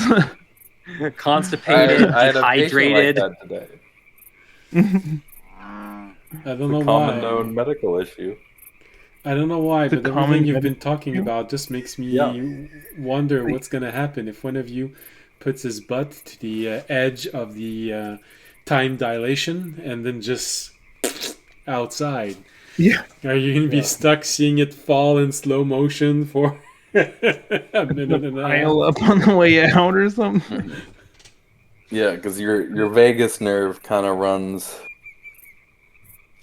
in that general area. So if you generally happens more with old people, but they get constipated and then they bear down too hard, and it stimulates their vasovagal response, and then they pass out. Oh damn. Yeah, the vagus nerve is the relaxing nerve. Yeah, So hold on. You're talking about when older people lose hit consciousness? so hard they pass out. Yeah, Because that happened to my mother not so long Yeah. ago. yeah, it's kind of normal. Oh man, that's not gonna help my father. I mean, you don't. Not like normal to the point where you ignore it, but Not uncommon. yeah. All right. Do you mind writing that down for me? Yeah. Sure. I think my Well- father is going to find it very interesting because it was one of the most traumatizing moments of his life for the past 5 years. My mother was on the toilet bowl, and then suddenly she just head first to the floor. Mhm. Right after she had been, and then. Yeah, I'd worry that like you blew a vessel in your brain or something if I fainted when I was pooping. Well, she fainted face first on the tiling of the bathroom. There was blood everywhere. Jeez. Oh. She even got a few stitch on her head because of that. Yeah, that's the danger of it, especially with people that are living alone. Well, fortunately, she's not living alone. She's living with my father. Yeah. Okay. Well, at least now I'll be able to explain to him what happened. No, you didn't have a fainting spell. You just relaxed too hard. What? Yep. Okay. Well, now that we have that covered, so what are you all doing? After that mini impromptu medical lesson, I guess. Uh-huh. I've learned don't poop alone. Very important. That's why your Hey, dog. let me know if you ever need a bathroom buddy. I'll be there for you. Okay, thanks. That's the exact reason why your dog is watching you while you go poop. He knows that this What? What is this now? Classic Dragon Ball? Oh, I forgot about that one. How can you forget that he only agreed to help them in exchange to watch Bulma poop? Ah. I did A not watch teenage girl, by the way. Oh no. In Japan, they consider the age of majority much younger than here. Well, no, nowadays they raised it to 16, but in the time of Dragon Ball, it was 13. So, you know, It doesn't make it okay. Yeah, that makes it.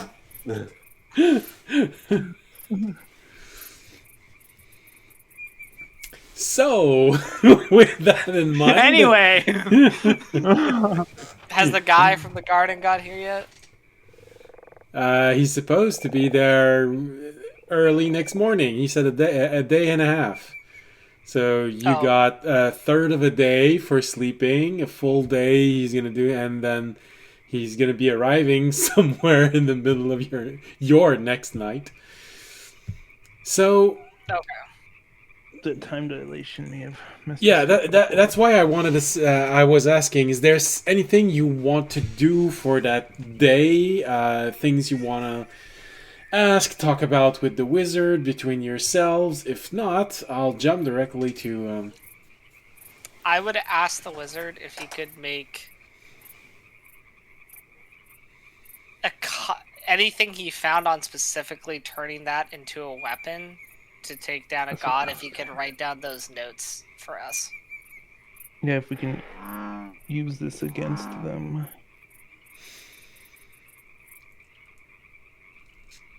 Well,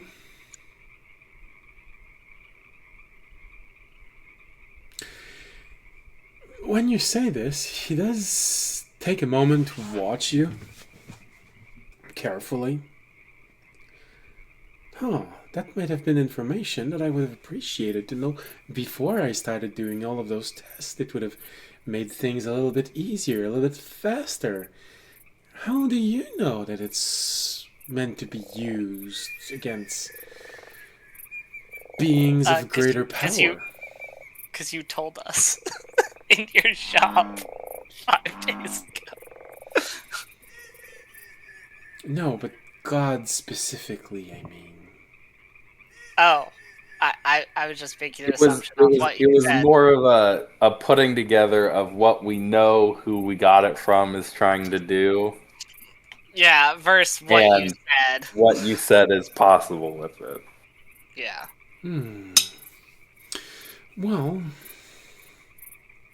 I don't mind sharing everything that I've researched. It's quite fascinating, everything that this thing can do. I mean, it's so strange the way that it was made. It's as if someone was just handed a blueprint to make something, and no one bothered to tell them that it was meant to be small.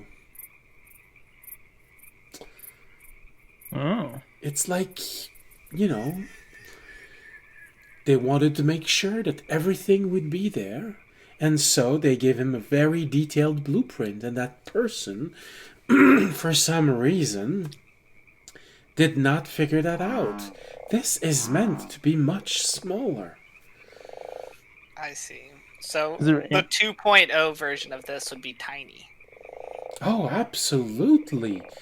I'd say at the most a feet long. A foot wow. long, sorry. There's no reason it's big other than just blueprinting or like prototyping. Because Well, like, obviously, as I'm looking at this, there are so many details, and working at that size would have meant incredible skills, far greater skills than anything I've ever seen before. I mean, Right. it's fascinating. I feel like I'm watching something that literally came from the future. time nights. Time nights. No. Yeah, we all just whisper under our breath. At the same time, you hear it all. No, Raimi specifically has to do it in like audience's voice. Yeah, that's what I was saying. Everyone does it except audience, who just says it twice. Audience looks up at a nearby hill to see if his future self is giving him a salute. No, Yeah. like I got you, Wait, buddy. what if we were sent in from the future the same way the that guy sends us into the past? It's I mean, what if we were sent in? Yeah, we're sent in from the future already. But this time we don't remember. Mhm. Oh shit! That first time we did, you and Toby did straight up forget. Oh yeah. I mean, it's possible. Oh my I wouldn't God. necessarily like. Fisher's gonna have like a 20-second Our lives are fine. freak out and then be like, "No, never mind." No, I'm like, I think we're going too far out of the. Yeah. Okay. Well, thank you for sharing your research. Okay. Anyways. We will use it to the best ability to help save the world. Save By the giving world. it smarter than we are. I'm not sure you can actually save the world with this. Well, it depends if the enemy god was trying to destroy the world. We then used this to kill the enemy god, and in doing so stopped him destroying the world, and thus logic saving the world. Yes. Also, is there any? That tracks. That does sound like an awfully specific theory. Do you know of any countermeasures to this we might employ in the future? Not let someone stab something with it. Yeah. Oh shit! They stabbed the earth with it. The ground. Does that mean they're? No. Well, unless What? unless our world itself is a god, I don't think it would have much of a problem. You're talking to a druid, That's what remember? I'm Don't go there. Well, I'm sure that at least a druid would make the difference between nature living on a world and the piece of dirt that it's on. But, you know, and he turns toward you, Jorg, and taps you on the shoulders. I don't know just how elaborate your education is. So maybe your friends are protecting you. I don't know. Now then.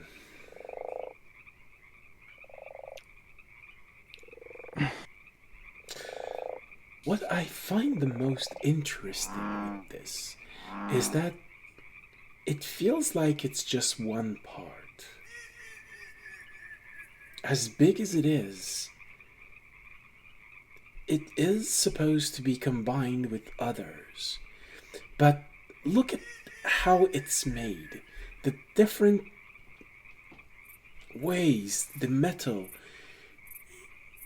curves, and he shows you a specific section of it. See those little metal roots that seems to come out of it? Imagine there is another one just like it.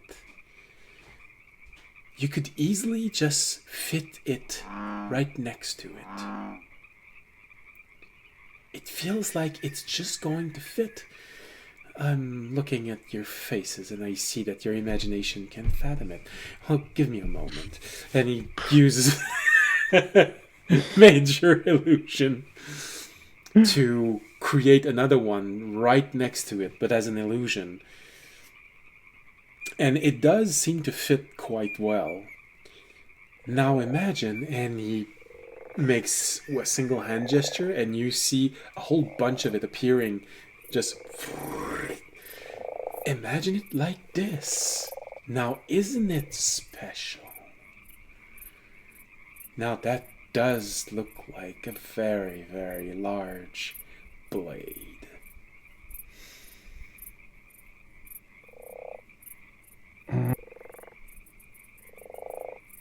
But with details so fine. Only a master in creating magical object would be able to reproduce such a thing on this scale. Oh shit! Maybe that's How much of a why. master? Maybe that's why this is so big. It's the only way someone with limited potential could have reproduced this. Let's see. Hey Rami, was your master good at making magical items, or just like enslaving kids to make scrolls?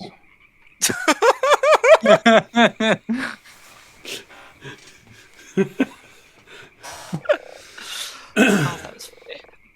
Opens mouth, raises talon, closes mouth, lowers talon.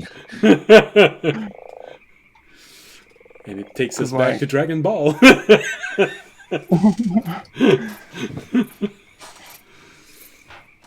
I mean that he's lazy and kind of good for nothing for. I'm gonna stop talking. Anyways,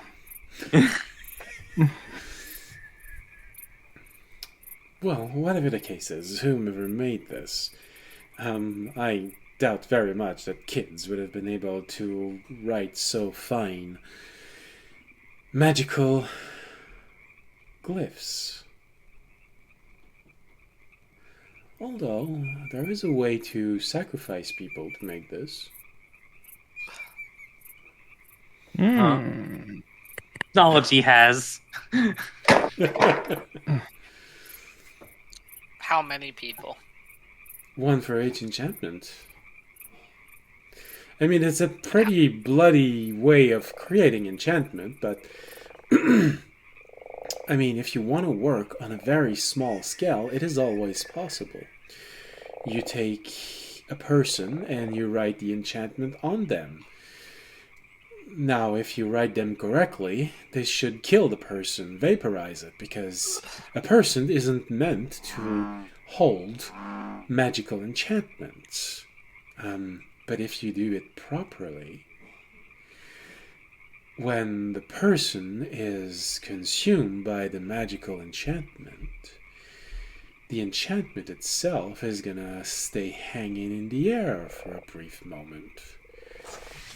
Now, I admit it's a very bloody way of doing things, but it's a way of getting complex enchantment on very small things. And, you know, who would ever notice if a few street urchins simply disappeared one day? I sincerely hope that it was all theoretical, because otherwise you know some very distasteful people. We'll be hopeful as well. Audience says, thinking about the room full of like people that were going to be sacrificed or in gems.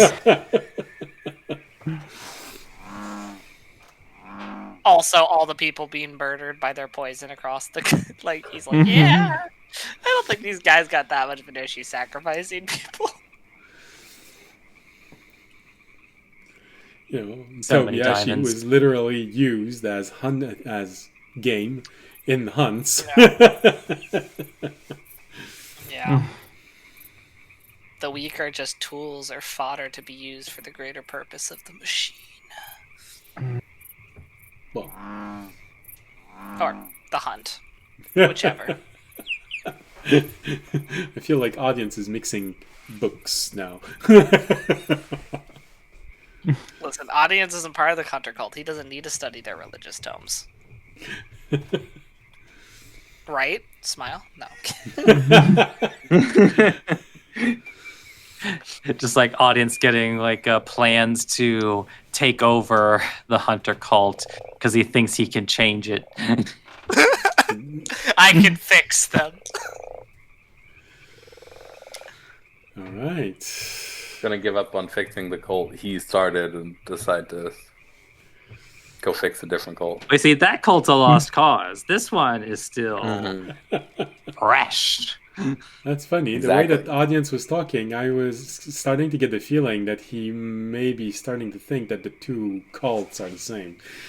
Maybe I was misinterpreting. What I he mean, was they saying. have been working together. I mean, they're not the same, but I think their Right. purpose is the same if they're both tools for the greater thing.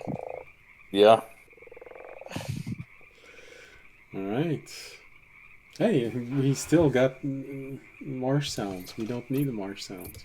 Although this was nice, but All right.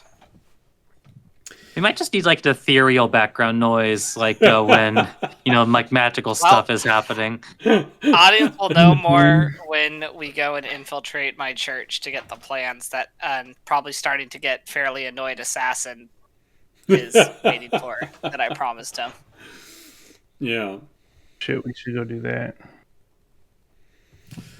We need to swing by the garden first so I can start We them do. making this sword of power. Yeah, well, we need the garden to come pick this up, but we're Okay.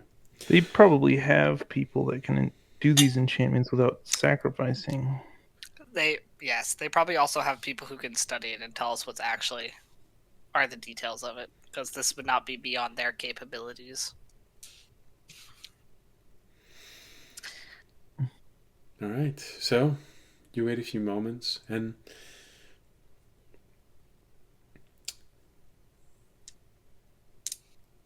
the day keeps going forward. You have another meal with your own things. Because fortunately, Jorg thought about adding Goodberry in the morning because he knew you would be spending a full day there. So you got something to eat, and Remy has his decanter of endless water, so you have something to drink. So the evening comes. You all don't have to skip a meal. You all go to sleep.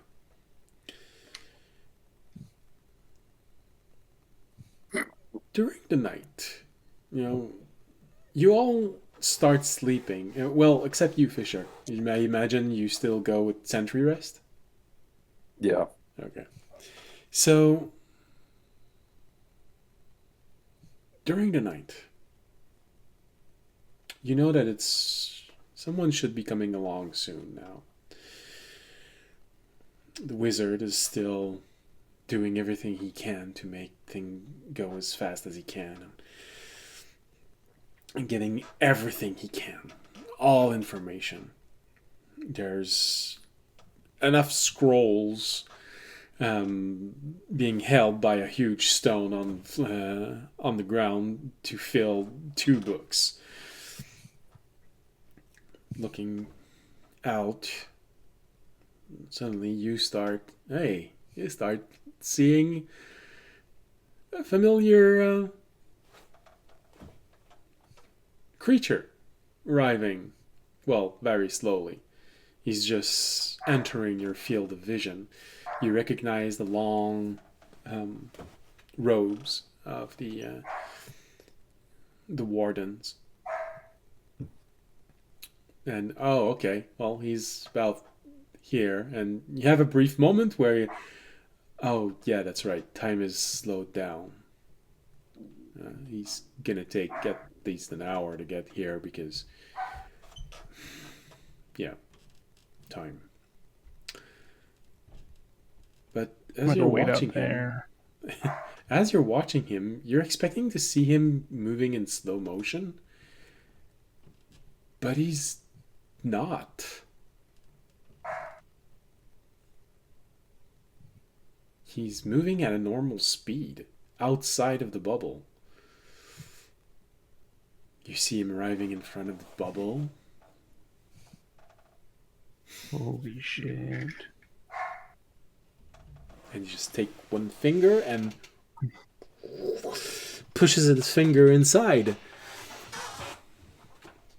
And it's as if he's just pulling away some cloth door made out of cloth, and just like curtain. That's what I was looking for. God damn it. Sometimes words just don't want to come out when they're supposed to. Just like he's pulling away a curtain. And he enters. Looks at you for a brief moment. Well, that's interesting way of giving yourself more time. Fisher, it's been a while since I saw you. Yeah. What's up? Well, same as usual. They always send me outside when something needs to be collected or someone needs to be helped in some way. I know that my creation is not up to the normal standard of the rest of the garden, but at least I can compete in many ways. And they did tell me they will be upgrading my body when we leave this world, but that can take a little bit of time.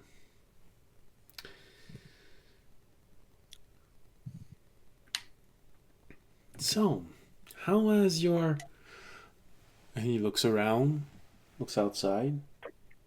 Day and a half been going? Since we got back, pretty chill. We got out. It was kind of a little hairy there at the end, but I did hear some rumors about this, not about exactly what you did, but what you were preparing to do. I did worry for a brief moment that I'd need to go in there and get things which should probably not be left in the hands of a powerful wizard. yeah, huh? Mm. Didn't really think about that, but yeah, that makes sense. All turned out good though. Yes, you're all alive. That is more than many people can brag about.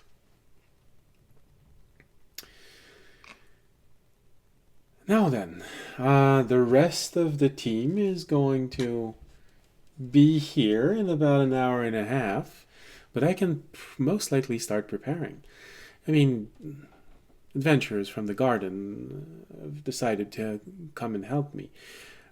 Just transport the object in case there is a little bit of problem, but they've kind of had to deal with the normal passing of time. So they'll be here soon. But I think I can start preparing things here. This looks fairly simple. Is there anything that I need to know? Any gestures you to follow him as he's going toward the needle? Any magical trap that I need to avoid? Any unnecessary risk? Don't poke yourself with it. I don't know. Yeah.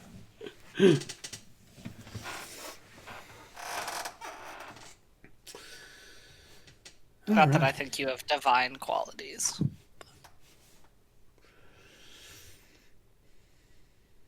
So I'm guessing that audience got woken up from the conversation. Is that it? I would have probably been woken up, yes, by literally the opening of a space and then a conversation right next to us, because I don't think it's a very big deal. No, mid conversation, just starts snoring. Gotta kick him a little to wake him up. Well, it happened to me once. The audience classically wakes up before everybody else. Well, it's the middle of the night. Gotta get that morning run in. Audience just gets up. Doing starts laps around the small circle. Doing some push-ups. Gotta get my midnight workout in before I... Yeah. Yeah, there's always a bit of time between first and second sleep. Yeah.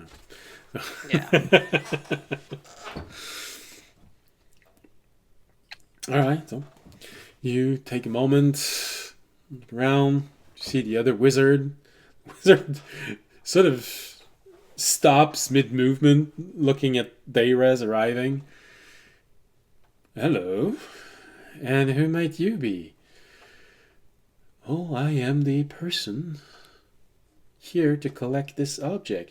You still have a little bit of time. The rest of the team is unfortunately stuck outside at normal speed. Normal speed. That's interesting. You never told me. And he looks at you, Fisher, and audience, that you had such interesting friends. I did hear Technically, rumors. we actually did. That's our first thing we said when we entered your shop to your robot. I'm just not sure you Yes, believe but us. you never told me how interesting they were. Well, that's not on you for not believing my stories.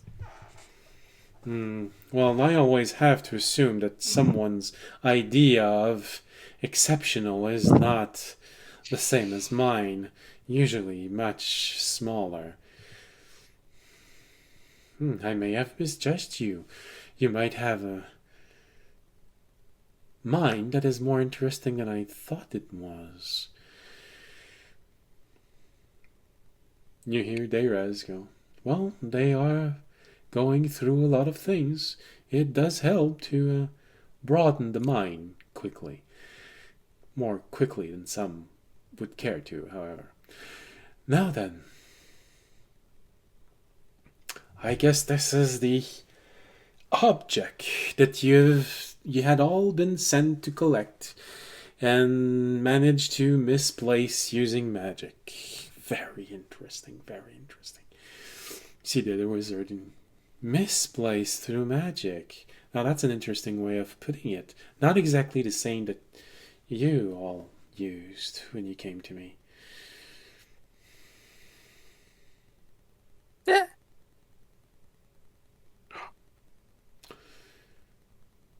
Well, if you say that I still have a few hours, of course I'm going to take them. There are so many things that I can still do with what I have, but I do think I have enough to at least create a facsimile of it that I can study, at least the physical properties of it. And Mr. Audience has been so kind as to tell me where there may be remnants of another one. Or more? There, look. Ah, yes. Privilege of adventurers. Hiding that they've messed up somewhere else. Is there something that I would also need to go get?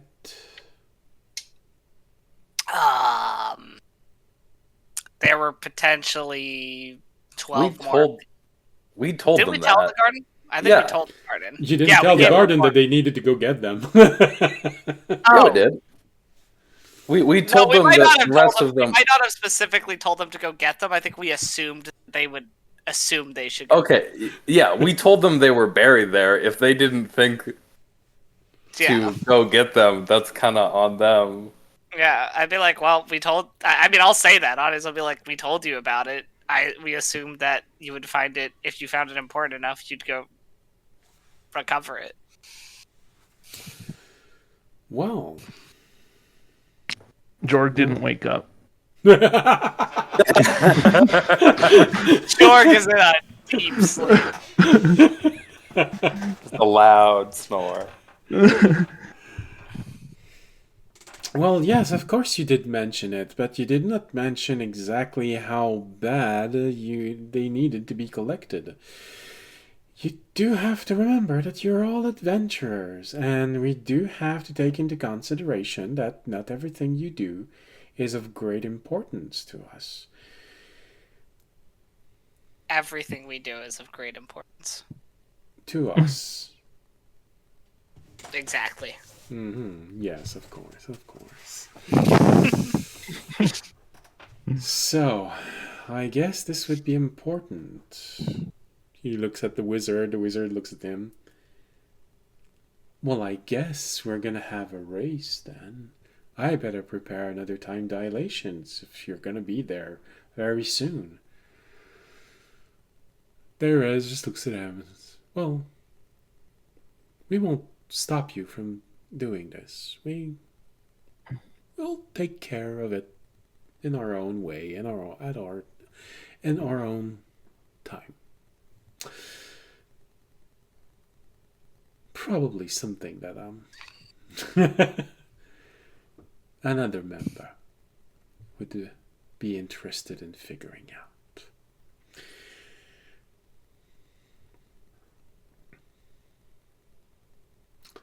Now, Is there something that you need to tell me before we finish this, or is that all? Because I'm getting the impression that I interrupted something, seeing as how Jorg is still snoring. I mean, we were just sleeping, but technically we've already slept. If we leave the time dilation, our bodies should readjust. I don't know if that's how that works. I don't know how the audience sometimes just he has no idea how this stuff works either. Well, I doubt that expanded energy simply comes back. Otherwise, there would be very intriguing things you could do with this. Mm, In order to be able to simply recover what you had before you entered, your body would have needed to stay behind. I do believe you have something that does something very similar to that, audience. yes. This is why, when you go inside, you come back as you were before. Because your body remains. Toby came back with a beard. Well, his body is not the same body as all of you. He is a bag of slime, which adapts to whatever his mind feels it should be. Audience is snickering at the guy low-key roasting Toby without realizing it. So if he thinks he's an old man, he's gonna suddenly become an old man. Fair enough. Alright, well, you guys seem like you got this all handled. We'll be going back to bed and then heading out. And it seems like other adventures are on their way, so you guys got this stuff on lock. And I feel that I have successfully accomplished my part in this. Well, yes, you have. We will take it back to the garden. We will find everything there needs to be found about it. I'm sure that there are some very interested wizards amongst our group. Well, not that we have a whole lot. Well, maybe I should say your groups. That would be very much interested in learning everything there is to know about this, unless you'd rather this would be kept to a minimum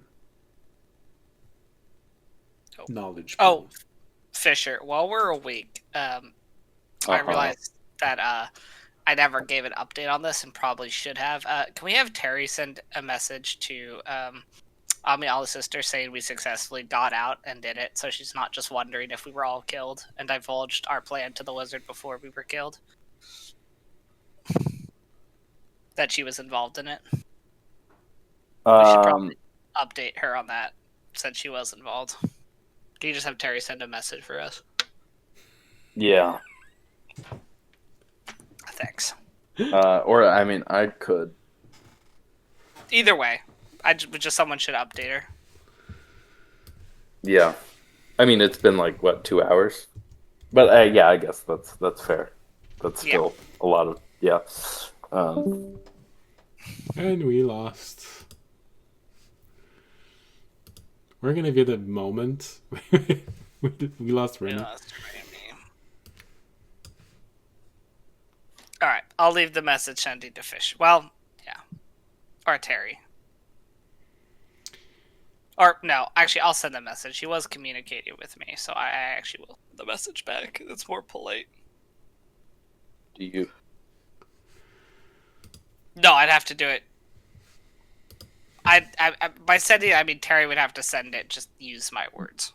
Yeah. I'll do it. That way it's easier. It's easier. Okay, that's fine. Ah, you're back.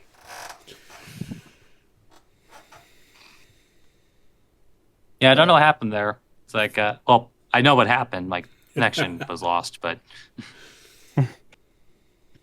Probably your internet, because I also noticed that you were disconnected from Discord. So.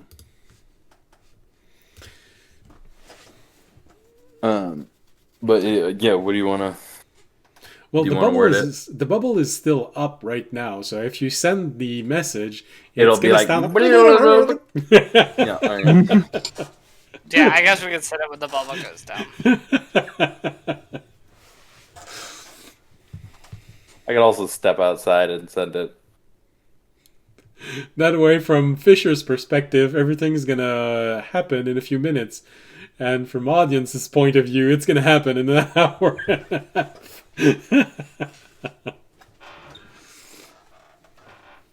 Yeah, that's a good that's a decent. What are you doing, Jorg? Putting together a thing. Winning.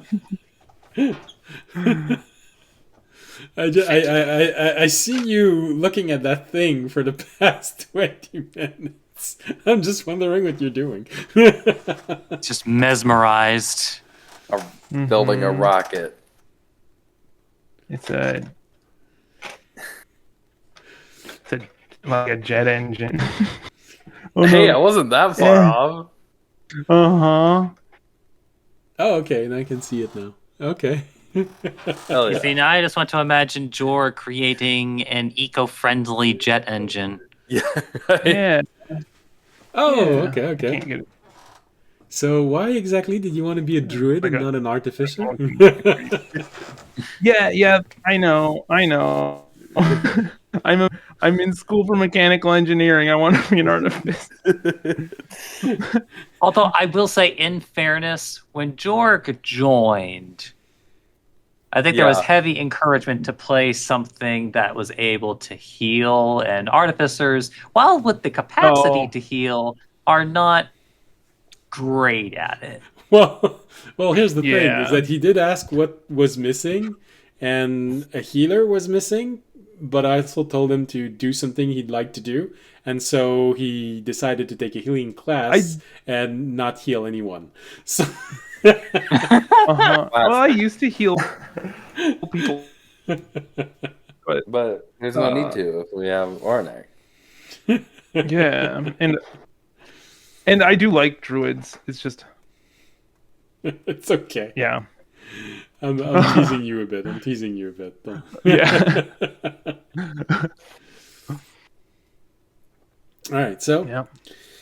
so that's definitely a very valid option for all of you. You know, if you don't want to have to wait the hour and a half, if you step outside the bubble, it's going to feel like you waited 4 minutes. And then the bubble's going to Step fall. out.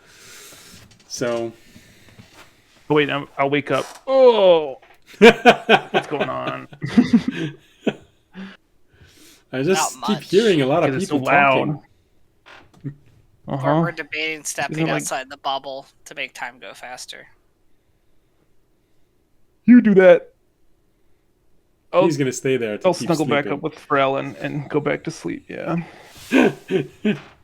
Time Fair enough. dilation to have more sleep. Dude, if only.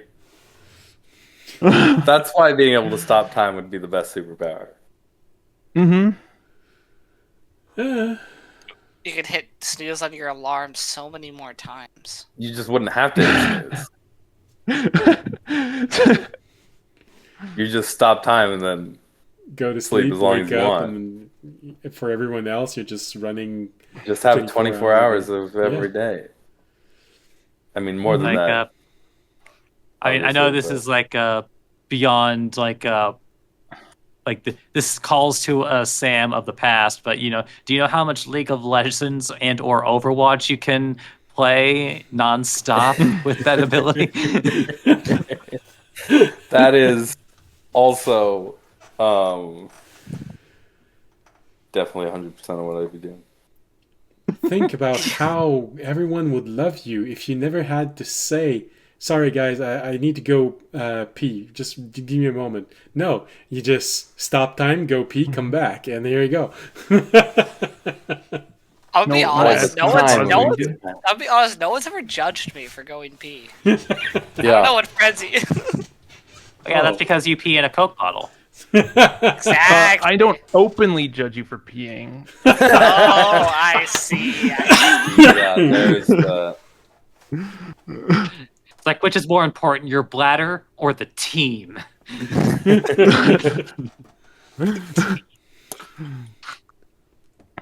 All right.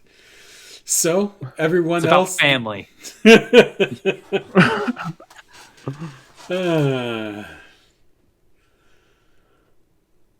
Yeah, there would be things that would be fun to do with that. Others, you can't prepare food.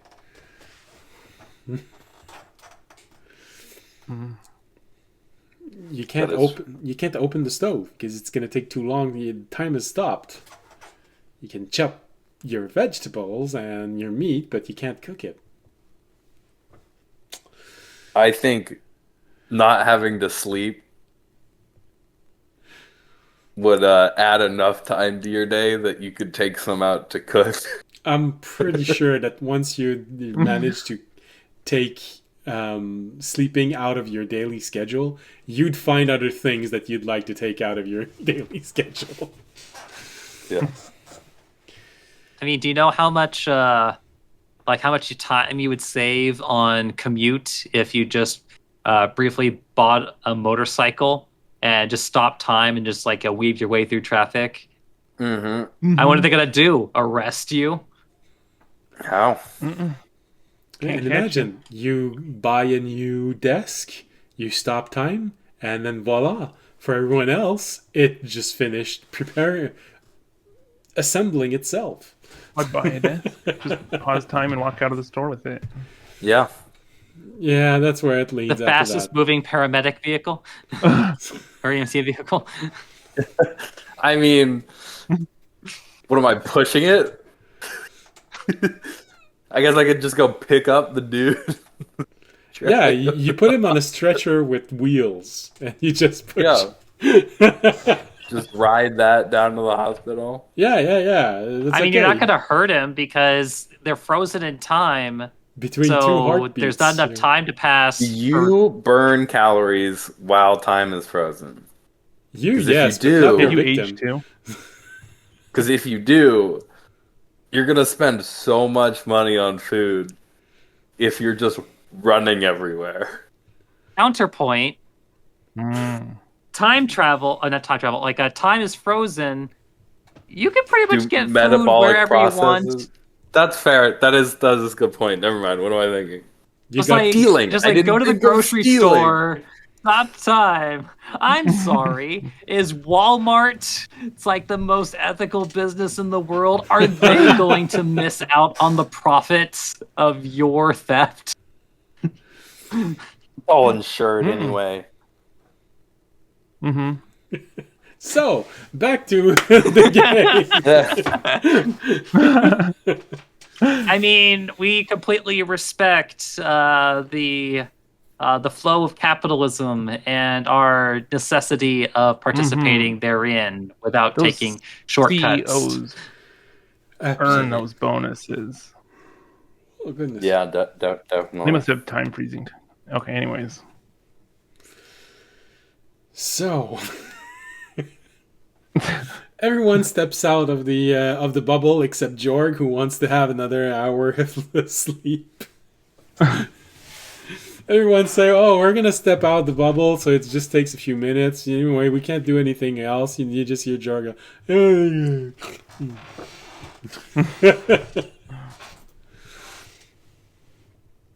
So, you all step out of the bubble. Mm-hmm. Okay. Yes. Okay. So, step out of the bubble. Time goes back to normal speed. You see a few adventurers coming in. Just look at all of you. Hey, it's been a while. After Been a while. 4 minutes and a half, you see time. You see inside of the bubble there was something weird. You're looking at this and everything was moving so fast. I mean, you just saw Jorg felt like he was just spinning on himself like this as he was trying to sleep and move about, and you realize, damn, Jorg moves a lot in his sleep. You never noticed that.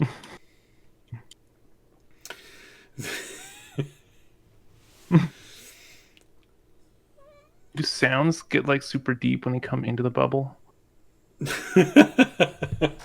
the- From outside, all like you're a hearing is. slow-mo. That's him snoring? Wow, it sounds like a mosquito.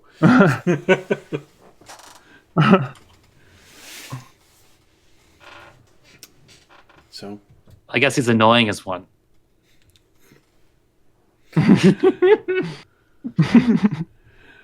alright.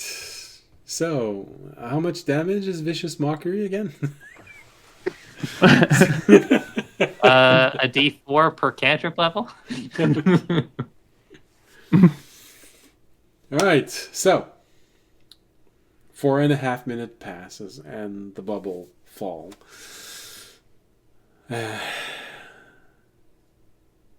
Derez has done a lot of preparation, and the needle seems to have been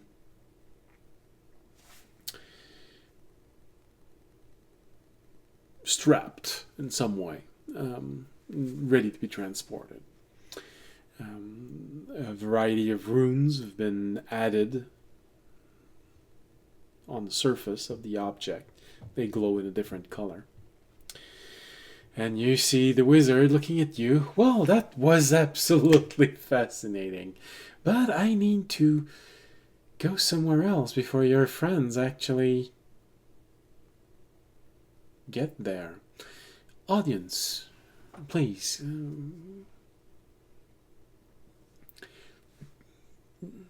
Have voice says, could you tell me exactly the coordinates of where the others are?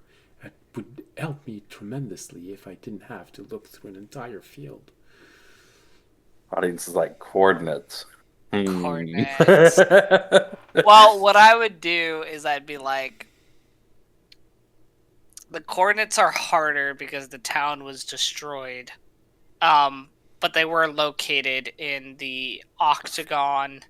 I'll give him the description of how they were located before the actual like destruction of the town, so that they would be potentially near those points. But also the Earth was moving a lot, so they could have moved quite far from those points. So it's hard to give an exact coordinates. Do you remember in which direction the Earth was moving? I'll roll and let you know. That would be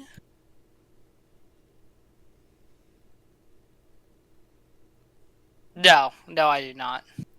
Such a shame. All right, well, I'll do my best to get there as soon as I can. All right. Okay. Well then, thank you for everything. And remember, if you need anything, don't be afraid of... Maybe you should wait a little bit of time before going back to Tolterin. I'm guessing you won't be one of the city's favorite persons. Yeah, if we want to purchase your invisibility cloak, we'll send you a... Yes, of course. All right. You can send it to the nearest location away from Tolterin.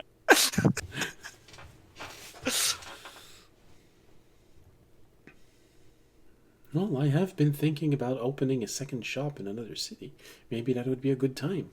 You know, I'll let you know now, we're in Othanel a lot.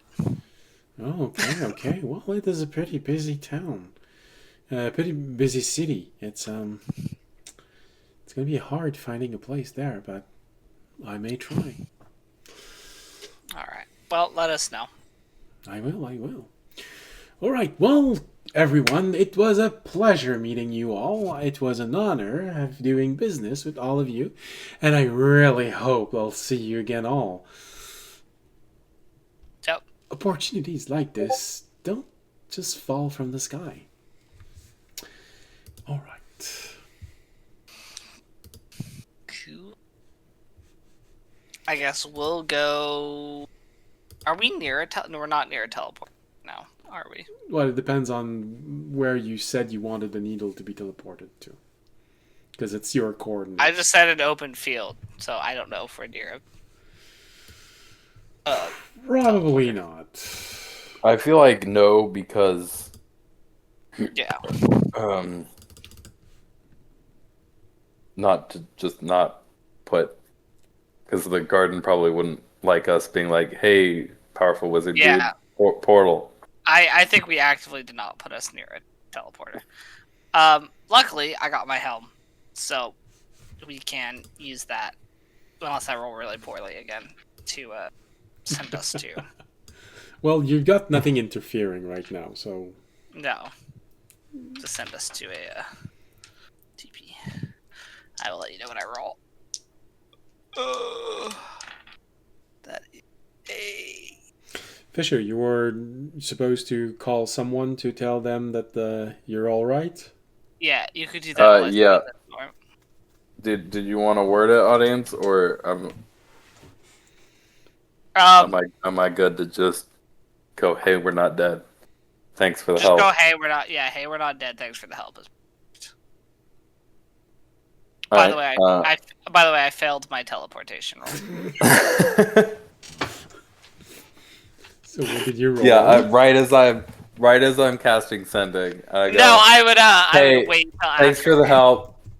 We're not dead. We got out. We got everything we needed." And the last thing you hear is, And where the then heck last are thing we? is fuck. Audience. I did not give us a mishap. We're just not in the exact location. So it's on target, it's off target. Alright. Or off target? Unless Remy, you hand me a stone from one of the teleporters which you were collecting, in which case I would be on target no matter what. I'm like, which one were you going to? The one near Othanel, because that's just the one we always go to. Oh yeah, Raby specifically picked up a rock in that area because of how often we have to go there. Pick up a rock, yeah. You did specifically pick up a rock. If you hand that to me, then I would not be off target.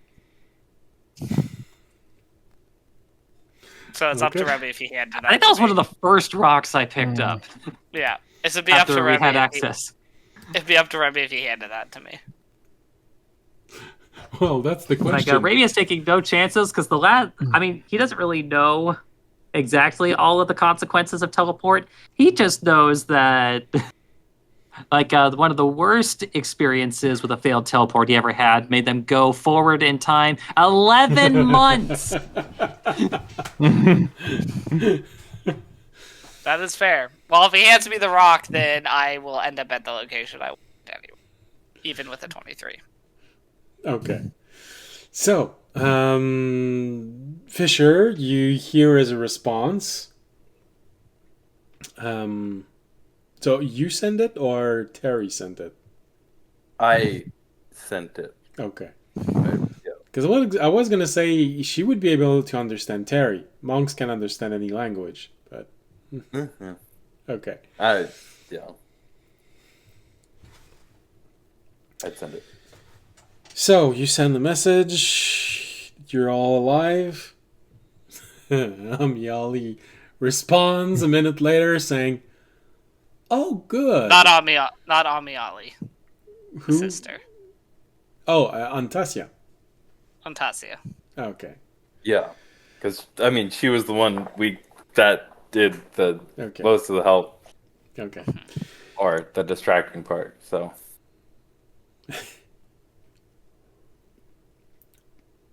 Antasia answers a few minutes later.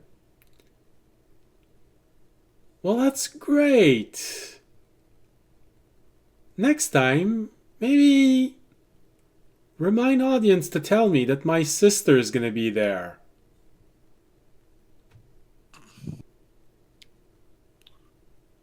But how will Will I ever do. get them? Yeah. I'm sorry. But how will I ever get them to make amends? Yeah.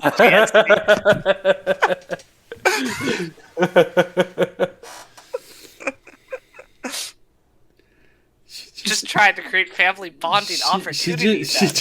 She just adds, "You really owe me for this one. Next time I summon you, you better come." Fair enough. Well, that's Fisher that hears it, not you.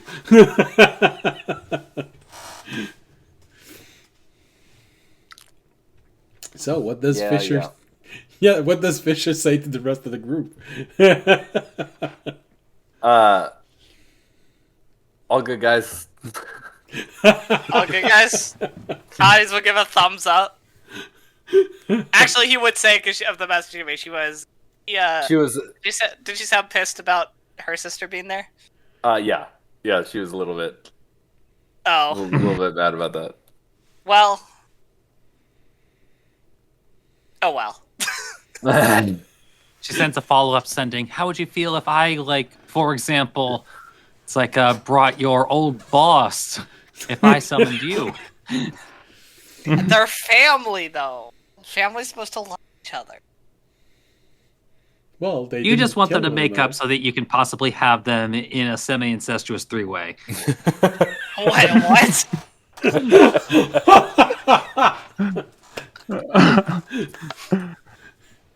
Well, you know, so long as they don't have anything between them, it's just audience, it's not incestuous. It's just Sure, it Mormon. comes out right when you say that. It's just Mormon.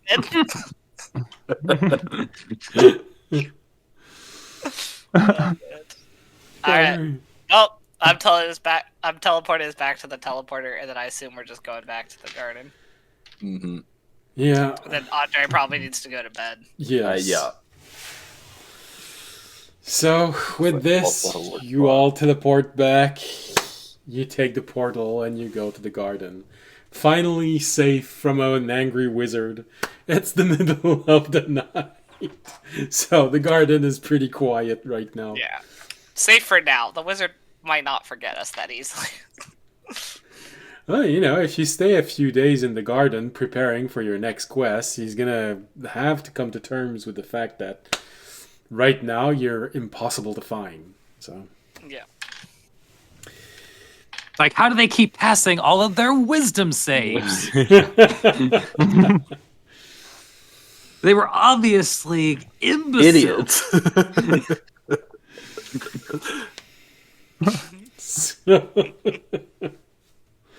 So you are once again safe.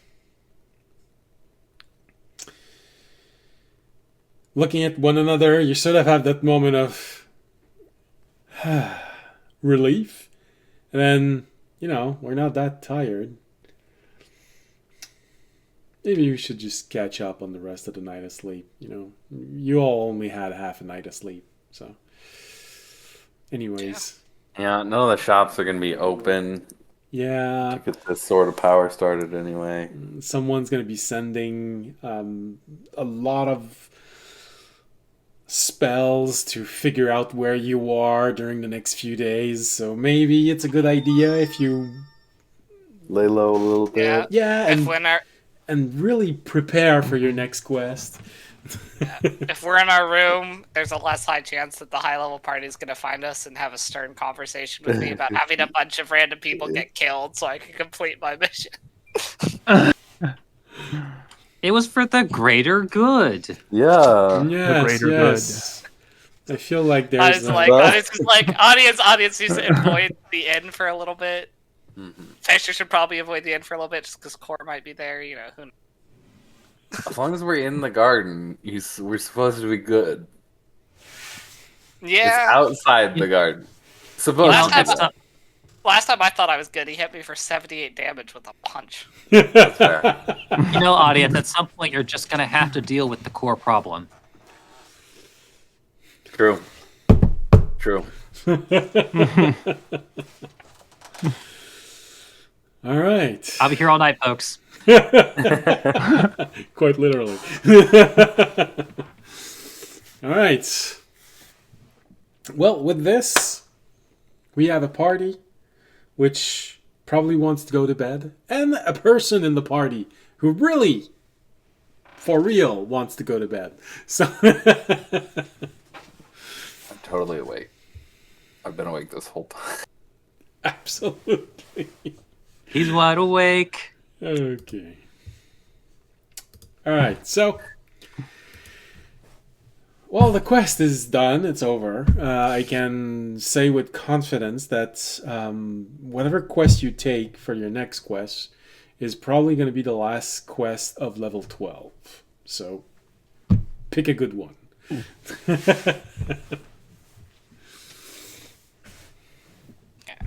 Let's watch. Like, some old what's ladies that? on. We're Go gonna deliver be. some mail.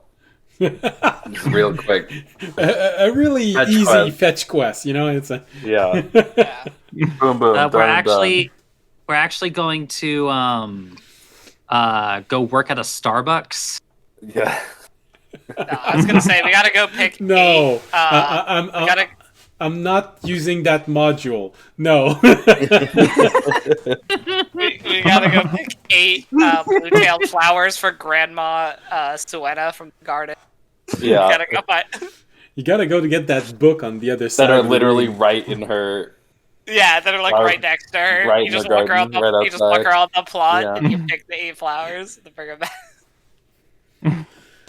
She just can't get around like she used to.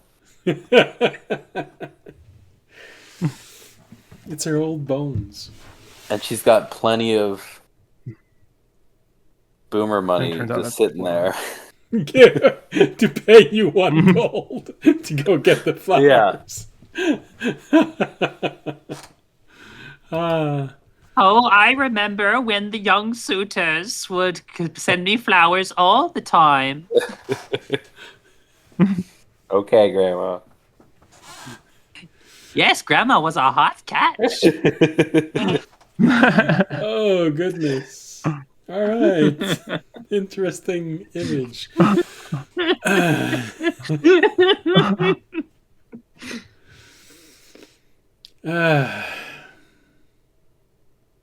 All right. So with this interesting image, as we finish today's session, thank you for being here. Thank you for watching. Hope you had a pleasant, whatever part of the day it was, wherever in the world you are. And hope you found what you were looking for when you when you started watching us tonight. The schedule is what it's been for the past few years. Wednesdays, live broadcast, 7:30 Western Coast time. Friday, rebroadcast, 7:30 Eastern Coast time. So just pick the one that is closest to your schedule. And in between, we got map making and world building on Thursdays, 9:30 Eastern Coast time, because that's where I live. And if you want to support us in whatever way you can, because that's very much appreciated, we got Twitch, Twitter, YouTube, Patreon, and a link for donation. So just pick one. Like, comment, subscribe. So, then if you want to do more, or if you can't do any of those and you want to do something, well, just spreading the word of the channel helps. So with this, I'm going to put campfire music, because that's always fun ending the stream on campfire music. Everything should always end on campfire music. Yeah, well, maybe not everything, but most things. CAMPFIRESONG song. Alright, so thank you for being here. Thank you for watching. See you next week. And as always, stay safe and stay healthy. Good night. Jenny.